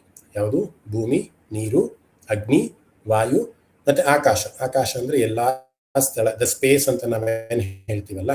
ನಾವು ಸಾಮಾನ್ಯವಾಗಿ ನಮ್ಮ ಕಣ್ಣೋಟದಲ್ಲಿ ಆಕಾಶವನ್ನು ನೋಡ್ತೀವಿ, ಆದರೆ ನಾವು ಫ್ಲೈಟಲ್ಲೋ ಅಥವಾ ಬೇರೆ ಕಡೆ ಆಕಾಶವನ್ನು ನೋಡಿ ಹೋಗಿ ಅದನ್ನು ಮುಟ್ಟೋದಕ್ಕೆ, ಅದನ್ನು ಹಿಡಿಯೋದಕ್ಕಾಗತ್ತೆ ಅಂದರೆ ಅದು ಸುಳ್ಳು. ಅಲ್ಲೂ ಕೂಡ ಈಗ ಹೇಗೆ ನಮ್ಮ ಸುತ್ತ ಹೇಗೆ ಕಾಣಿಸುತ್ತೋ ಅದೇ ರೀತಿ ನಾವು ಆಕಾಶಕ್ಕೆ ಹೋದರೂ ಕೂಡ ಕಾಣಿಸ್ತೀವಿ. ಅಂದರೆ ಬೇರೆ ಅಲ್ಲಿ ಏನು ವಸ್ತು ಹಿಡ್ಕೊಳ್ಳೋ ಅಂಥ ಒಂದು ದ್ರವ ರೂಪದಲ್ಲಿ ನಮಗೇನು ಸಿಗೋದಿಲ್ಲ. ಸೊ ಅದು ಆಕಾಶ ಅಂತ, ಕಮ್ ಅಂತ ಸಂಸ್ಕೃತದಲ್ಲಿ ಹೇಳ್ತಾರೆ. ಸೊ ಇನ್ನು ಮನಸ್ಸು, ಅದು ಸೂಕ್ಷ್ಮವಾದಂತಹ ನಮ್ಮ ಮನಸ್ಸು, ಚಂಚಲವಾದಂತಹ ಮನಸ್ಸು, ಸದಾ ಆಲೋಚನೆಗಳನ್ನು, ಆಸೆಗಳನ್ನು, ಭಾವನೆಗಳನ್ನು ಸದಾ ನಿಯಂತ್ರಣವಿಲ್ಲದೆ ಅದನ್ನು ಮಾಡ್ತಾ ಇರುತ್ತೆ. ಅದು ಕೂಡ ಜಡ ಅಂತ ಕೃಷ್ಣ ಹೇಳ್ತಾರೆ. ಇನ್ನು ಬುದ್ಧಿ ಅಂದರೆ ಒಂದು ಗ್ರಹಣ ಶಕ್ತಿ ಅಥವಾ ತರ್ಕವನ್ನು ಮಾಡುವಂಥದ್ದು, ಯಾವುದು ಸರಿ ಯಾವುದು ತಪ್ಪು ತೀರ್ಮಾನ ಮಾಡುವಂತಹ ಒಂದು ಶಕ್ತಿಯನ್ನು ಹೊಂದಿರುವಂಥದ್ದು, ವಿಷಯಗಳನ್ನು ವಿಶ್ಲೇಷಣೆ ಮಾಡುವಂತಹ ಒಂದು ಶಕ್ತಿಯನ್ನು ಹೊಂದಿರುತ್ತದೆ. ನಮಗೆಲ್ಲರೂ ಕೂಡ ಒಂದು ಅನುಮಾನ ಬರುತ್ತೆ, ಅದೇ ಹೇಗೆ ಮನಸ್ಸು ಜಡ, ಅದೇ ಹೇಗೆ ಬುದ್ಧಿ ಜಡ ಅಲ್ವಾ, ಯಾಕೆ ಕೃಷ್ಣ ಈ ರೀತಿ ಹೇಳ್ತಿದ್ದಾನೆ, ಏನಿದು ಸೈನ್ಸು ಅಂತ ನಮಗೆಲ್ಲರೂ ಕೂಡ ಒಂದು ಅನುಮಾನ ಬಂದಿರುತ್ತೆ. ಸೊ ಈ 8 ಫೋಲ್ಡ್ ಆಸ್ಪೆಕ್ಟ್ಸ್ ಅಂತ ಏನಿದೆ, ಭೂಮಿ, ನೀರು, ಅಗ್ನಿ, ವಾಯು, ಆಕಾಶ, ಮನಸ್ಸು, ಬುದ್ಧಿ, ಇಷ್ಟೂ ಕೂಡ ಜಡವಾಗಿರುತ್ತೆ. ಜಡ ಅಂತಂದ್ರೆ ಅದಕ್ಕೆ ಏನು ಕೂಡ ಇರೋಲ್ಲ, ಅಂದ್ರೆ ಅದಕ್ಕೆ ಚೇತನದ ಒಂದು ಸಹಾಯ ಇಲ್ಲದೆ ಅದೇನು ಕೆಲಸ ಮಾಡಲ್ಲ ಅಂತ. ಸೊ ಇದು ಒಂದಾಯ್ತಲ್ಲ, ಇದಕ್ಕೆ ಅಪರ ಪ್ರಕೃತಿ ಅಂತ ಕರೀತಾರೆ. ಅಂದ್ರೆ ಆಧ್ಯಾತ್ಮದ ಭಗವದ್ಗೀತೆಯ ಒಂದು ಭಾಷೆಯಲ್ಲಿ ಅಪರ. ಅಪರ ಅಂತ ಅಂದ್ರೆ ಜಡತ್ವವಾದದ್ದು ಅಂತ. ಇನ್ನೊಂದು ನಾವು ಒಂದು ಟೇಬಲ್ ಅಂತ ಮಾಡ್ಕೊಂಡ್ರೆ ಇಷ್ಟು ಕೂಡ ಅಪರ ಪ್ರಕೃತಿ ಅಂದ್ರೆ ಪ್ರಕೃತಿ ಅಂತ ಕರೀತಾರೆ ಸಾಮಾನ್ಯವಾಗಿ. ಇನ್ನ ನೆಕ್ಸ್ಟ್ ಪುರುಷ ಅಂತ ಕರೀತಾರೆ ಅಥವಾ ಪರ ಅಂತ ಕರೀತಾರೆ. ಈ ಕಡೆ ಅಪರ ಪರ ಪ್ರಕೃತಿ, ಈ ಕಡೆ ಪುರುಷ. ಸೊ ಇಲ್ಲಿ ಒಂದೇ ಫೋಲ್ಡ್, ಇಲ್ಲಿ 8 ಹೇಳ್ಬಿಟ್ಟ ಕೃಷ್ಣ. ಇನ್ನು ಈ ಕಡೆ ಬರೋದು ಒಂದೇ, ಪುರುಷ ಅಂದ್ರೆ ಒಂದೇ ಅಂತ ಅಂದ್ರೆ ಅದು ಪರಮಾತ್ಮ ಅಂತ, ಅಂದ್ರೆ ಶಕ್ತಿ ಅಂತ ಅಥವಾ ಎನರ್ಜಿ ಅಂತ. ಸೊ ಈ ಜಡತ್ವವಾದದ್ದು ಆ ಶಕ್ತಿ ಇಲ್ಲದಲೆ, ಅಂದ್ರೆ ಪರ ಅನ್ನುವಂತಹ ಒಂದು ಶಕ್ತಿ ಇಲ್ಲದಲೆ ಇವೆಲ್ಲವೂ ಕೂಡ ಜಡವೇ ಅಂತ ಅಂದ್ರೆ ಏನು ಚಲನೆಗೆ ರಹಿತವಾದ ಭೂಮಿ ತಾನು ಬೀಜವನ್ನ ಬಿತ್ತಾಗ ಅದನ್ನ ಬೆಳೆಯುವಂತಹ ಶಕ್ತಿ ಕೊಡುವಂಥದ್ದು ಪುರುಷ. ಭೂಮಿಗೆ ಇಲ್ಲ ಅಂದ್ರೆ ಅದು ಜಡ. ನೀರಿಗೆ ದ್ರವ ರೂಪದಲ್ಲಿ ಇರುವಂಥದ್ದು ಚಲನೆಯನ್ನ ಕೊಡುವಂಥದ್ದು ಆ ಪರ ಅನ್ನುವಂತಹ ಪ್ರಕೃತಿ, ಅಂದ್ರೆ ವಿಷ್ಣು ಅನ್ನುವಂತಹ ಒಂದು ಶಕ್ತಿ.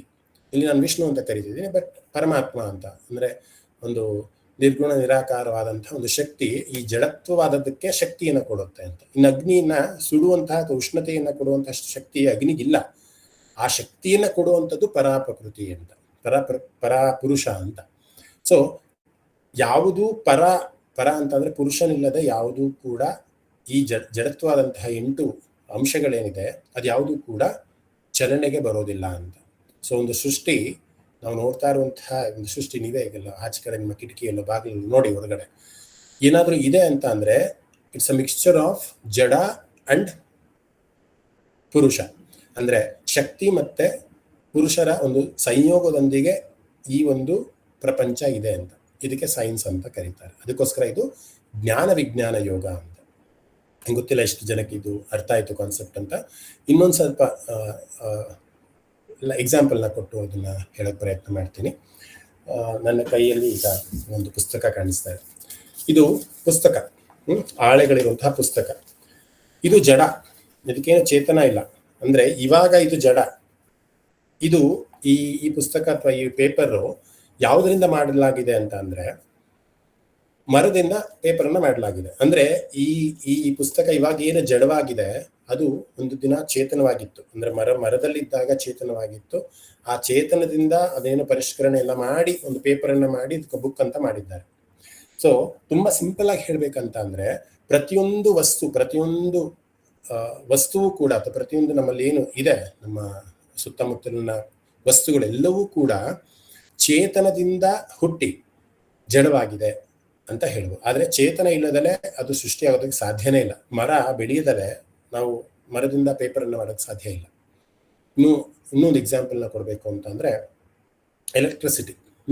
ನಮಗೆ ಎಲೆಕ್ಟ್ರಿಸಿಟಿಯನ್ನು ನೋಡೋದಕ್ಕೆ ಆಗೋದಿಲ್ಲ, ಅದನ್ನ ಹಿಡ್ಕೊಂಡ್ರೆ ಮಾತ್ರ ಗೊತ್ತಾಗುತ್ತೆ ಶಾಕ್ ಹೊಡೆಯುತ್ತೆ ಅಂತ.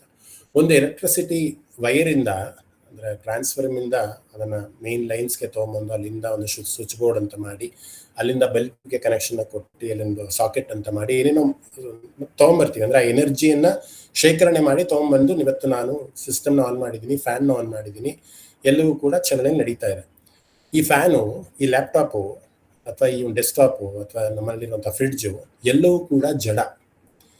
ಕರೆಂಟ್ ಒಂದಿಲ್ಲ ಅಂದ್ರೆ ಅವೆಲ್ಲವೂ ಕೂಡ ಜಡವೇ, ಏನಕ್ಕೂ ಕೂಡ ಪ್ರಯೋಜನ ಇಲ್ಲ. ಫ್ರಿಡ್ಜಲ್ಲಿಟ್ಟಿರುವ ಹಾಲು ಅದಕ್ಕೆ ಕರೆಂಟ್ ಇದ್ರೆ ಮಾತ್ರನೇ ಅದರಲ್ಲಿ ತಣ್ಣಗಿರೋಕ್ಕೆ ಸಾಧ್ಯ ಆಗುತ್ತೆ, ಮತ್ತೆ ಹಾಲು ಒಡೆದು ಹೋಗೋದಕ್ಕೆ ಸಾಧ್ಯ ಆಗುತ್ತೆ. ಸೊ ಈ ಎನರ್ಜಿ, ಕರೆಂಟ್ ಅನ್ನುವಂತಹ ಎನರ್ಜಿ ಏನು ಆ ಜಡ ವಸ್ತುಗೆ, ಫ್ರಿಡ್ಜ್ಗಾಗಿರ್ಬೋದು, ಫ್ಯಾನ್ಗಾಗಿರ್ಬೋದು, ಲ್ಯಾಪ್ಟಾಪ್ಗಾಗಿರ್ಬೋದು ಹೋಗಿ ಸ್ಪರ್ಶ ಮಾಡಿ ಅದನ್ನ ಚೇತನವಾಗಿ ಕನ್ವರ್ಟ್ ಮಾಡ್ತಾ ಇದೆ. ಜಡತ್ವಾದಂತಹ ಫ್ರಿಡ್ಜು ಕರೆಂಟಿನ ಸಹಾಯದಿಂದ ಆ ಫ್ರಿಡ್ಜ್ಗೆ ಒಂದು ಚೇತನ ಬಂದಿದೆ. ಈ ಲ್ಯಾಪ್ಟಾಪ್ಗೆ ಕರೆಂಟಿನ ಒಂದು ಸಹಾಯದಿಂದ ಈ ಲ್ಯಾಪ್ಟಾಪ್ ಆನ್ ಆಗಿದೆ. ಇಂಟರ್ನೆಟ್ಟು ಆ ಒಂದು ವೇವ್ಸ್ ಅಥವಾ ಎಲೆಕ್ಟ್ರಿಕ್ ವೇವ್ಸ್ ಅಥವಾ ಎನರ್ಜಿಯಿಂದ ತಗೊಂಡು ಅದಕ್ಕೆ ಇಂಟರ್ನೆಟ್ ಸಹಾಯವನ್ನು ಕೊಡ್ತಾ ಇದೆ. ಈ ರೀತಿ ಪ್ರತಿಯೊಂದು ನಮ್ಮ ಪರಿಸರದಲ್ಲಿ ನಮ್ಮ ಸುತ್ತಮುತ್ತಲಿರುವ ಎಲ್ಲವನ್ನೂ ಕೂಡ ನಾವು ಈ ರೀತಿ ಅರ್ಥ ಮಾಡ್ಕೊಬೇಕು. ಒಂದು ಪ್ರಕೃತಿ, ಇನ್ನೊಂದು ಪುರುಷ. ಭೂಮಿ, ನೀರು, ಅಗ್ನಿ, ವಾಯು, ಆಕಾಶ, ಬುದ್ಧಿ, ಮನಸ್ಸು ಇವೆಲ್ಲವೂ ಕೂಡ ಜಡತ್ವವಾಗಿರುತ್ತೆ. ಯಾವಾಗ ಜಡತ್ವವಾಗಿರುತ್ತೆ ಅಂತ ಅಂದ್ರೆ ಆ ಪುರುಷ ಅನ್ನುವಂಥ ನಿರ್ಗುಣ ನಿರಾಕಾರನಾದಂತಹ ಪರಮಾತ್ಮ ಏನಾದ್ರೂ ಈ ಜಡತ್ವಕ್ಕೆ ಚೇತನವನ್ನ ಕೊಟ್ಟಿಲ್ಲ ಅಂತ ಅಂದ್ರೆ ಅವೆಲ್ಲವೂ ಕೂಡ ಜಡವಾಗಿರುತ್ತೆ ಅಂತ. ಸೊ ಈ ಸೃಷ್ಟಿ ಹೇಗೆ ನಡೀತಾ ಇದೆ ಅಂತಂದ್ರೆ ಶಕ್ತಿ ಮತ್ತೆ ಪುರುಷ ಅಥವಾ ನಾವು ಏನು ಹೇಳೋದು ಪುರುಷ ಮತ್ತೆ ಸ್ತ್ರೀ ಅಂತ ನಾವೇನು ನಮ್ಮ ಆಡು ಭಾಷೆಯಲ್ಲಿ ಕರಿತೀವಲ್ಲ, ಒಂದು ಪುರುಷ, ಇನ್ನೊಂದು ಶಕ್ತಿ, ಎರಡೂ ಕೂಡ ಸಮ್ಮಿಲನದಿಂದ ಈ ಒಂದು ಸೃಷ್ಟಿ ಅಥವಾ ಚಲನೆ ನಡೀತಾನೆ ಇರುತ್ತೆ ಅಂತ. ಹಾಗಾಗಿ ಈ ಜ್ಞಾನ ವಿಜ್ಞಾನ ಯುಗದಲ್ಲಿ ಪರಮಾತ್ಮ ಏನು ಹೇಳೋದಕ್ಕೆ ಹೊರಟಿದ್ದಾನೆ ಅಂತ ಅಂದರೆ, ಅವನು ಯಾರು ಈ ಒಂದು ಸೀಕ್ರೆಟ್ ಅನ್ನ ಹೇಳ್ತೀನಿ ಅಂತ ಏನು ಮೊದಲನೇ ಶ್ಲೋಕದಲ್ಲಿ ಪರಮಾತ್ಮ ಶುರು ಮಾಡಿದ್ರಲ್ಲ, 1000 ಜನದಲ್ಲಿ ಯಾರೋ ಒಬ್ರಿಗೆ ಮಾತ್ರ ನಾನು ಯಾರು ಅಂತ ತಿಳ್ಕೊಳಕ್ಕಾಗತ್ತೆ ಅಂತ. ಸೊ ಇಲ್ಲಿ ಅವನ್ ಯಾರು ಅಂತ ನಾವೇನೋ ಪ್ರಶ್ನೆ ಮಾಡಿದಾಗ ಅವನು ಪರಾ ಪ್ರಕೃತಿ. ಪರ ಅಂತ ಅಂದ್ರೆ ಆ ಒಂದು ಶಕ್ತಿ, ಜಡತ್ವಕ್ಕೆ ಚೈತನ್ಯವನ್ನು ಕೊಡುವಂತಹ ಶಕ್ತಿಗೆ ಪರ ಅಂತ ಕರೀತಾರೆ. ಮಿಕ್ಕಿದೆಲ್ಲವೂ ಕೂಡ ಅಪರಾನೆ, ಅಥವಾ ಎಲ್ಲವೂ ಕೂಡ ಅಪರಾನೆ. ಆ ಅಪರಾಗೆ ಶಕ್ತಿಯನ್ನು ಕೊಡುವಂಥದ್ದು ಮಾತ್ರ ಪರ ಅನ್ನುವಂಥದ್ದು. ಸೊ ಇಷ್ಟು ಹೇಳಿದಕ್ಕೆ ನಿಮಗೆ ಅರ್ಥ ಆಗಿರುತ್ತೆ ಅನಿಸುತ್ತೆ ಸೈನ್ಸ್ ಏನು ಅಂತ.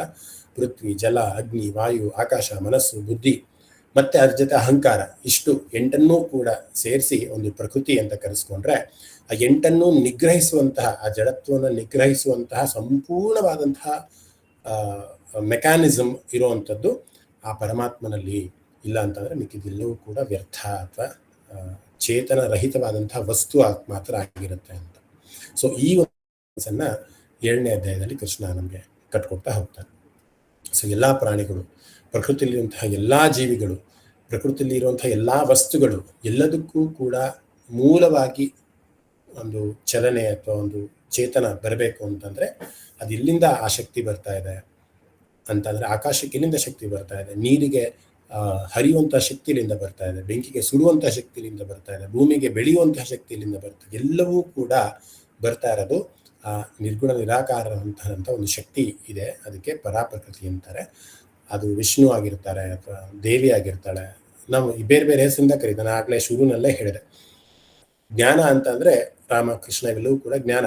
ನಾವು ನೋಡಿ ಅರ್ಥೈಸ್ಕೊಂತೀವಿ. ನಾವು ದೇವಿಯನ್ನ ನವರಾತ್ರಿಯಲ್ಲಿ ಪೂಜೆ ಮಾಡಿದ್ರೆ ನಮಗೆ ಸಂಕಷ್ಟಗಳೆಲ್ಲವೂ ಕೂಡ ಪಾರಾಗುತ್ತೆ. ಸಂಕಷ್ಟಿ ದಿನ ವಿನಾಯಕನ ಪೂಜೆ ಮಾಡಿದ್ರೆ ನಮಗೆ ಎಲ್ಲ ಕಷ್ಟಗಳು ಪರಿಹಾರ. ಇವೆಲ್ಲವೂ ಕೂಡ ಜ್ಞಾನ, ಶಾಸ್ತ್ರ. ಆದ್ರೆ ವಿಜ್ಞಾನ ಅನ್ನೋದೇನು? ವಿಜ್ಞಾನ ಅಂತ ಅಂದ್ರೆ ಈ ಜಡತ್ವಾದದ್ದನ್ನ ನಡೆಸ್ತಾ ಇರೋನು ಯಾರಪ್ಪ? ಅದಕ್ಕೇನೋ ಒಂದು ಶಕ್ತಿ ಬೇಕಲ್ವಾ?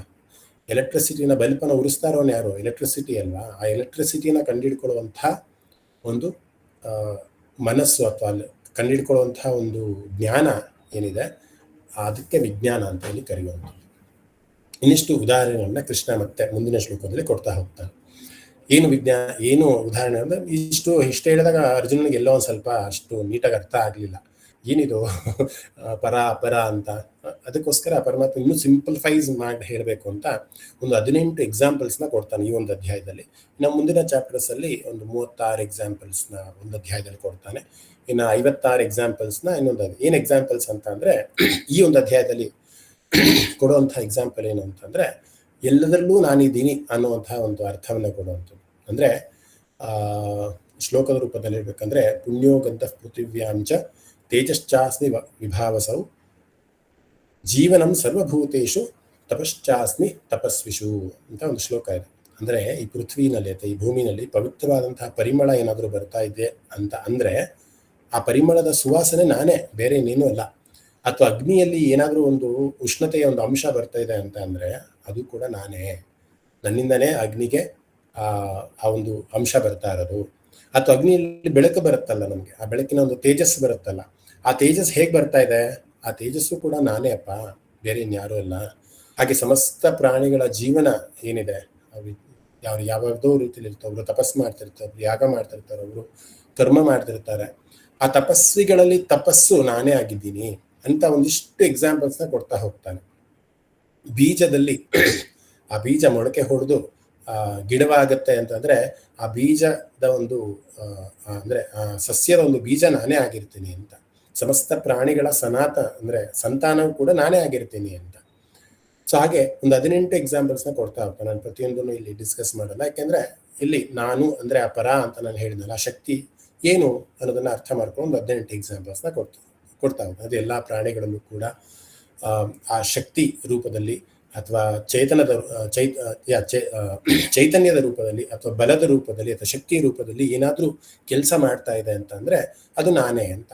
ಬಲಂ ಬಲವತಾಂ ಚಾಹಂ ಎಲ್ಲರ ಬಲ ಅಥವಾ ನನ್ನ ಹತ್ರ ತುಂಬಾ ಶಕ್ತಿ ಇದೆ ಅಂತ ಹೇಳ್ತಾರಲ್ಲ, ಆ ಶಕ್ತಿ ಎಲ್ಲಿಂದ ಬಂತು ಅಂದ್ರೆ ಅದು ಪರಮಾತ್ಮನಿಂದ ಕನೆಕ್ಟ್ ಆಗಿರುವಂತಹ ಶಕ್ತಿ, ಅದು ಬೇರೆ ಇನ್ನೇನೂ ಅಲ್ಲ.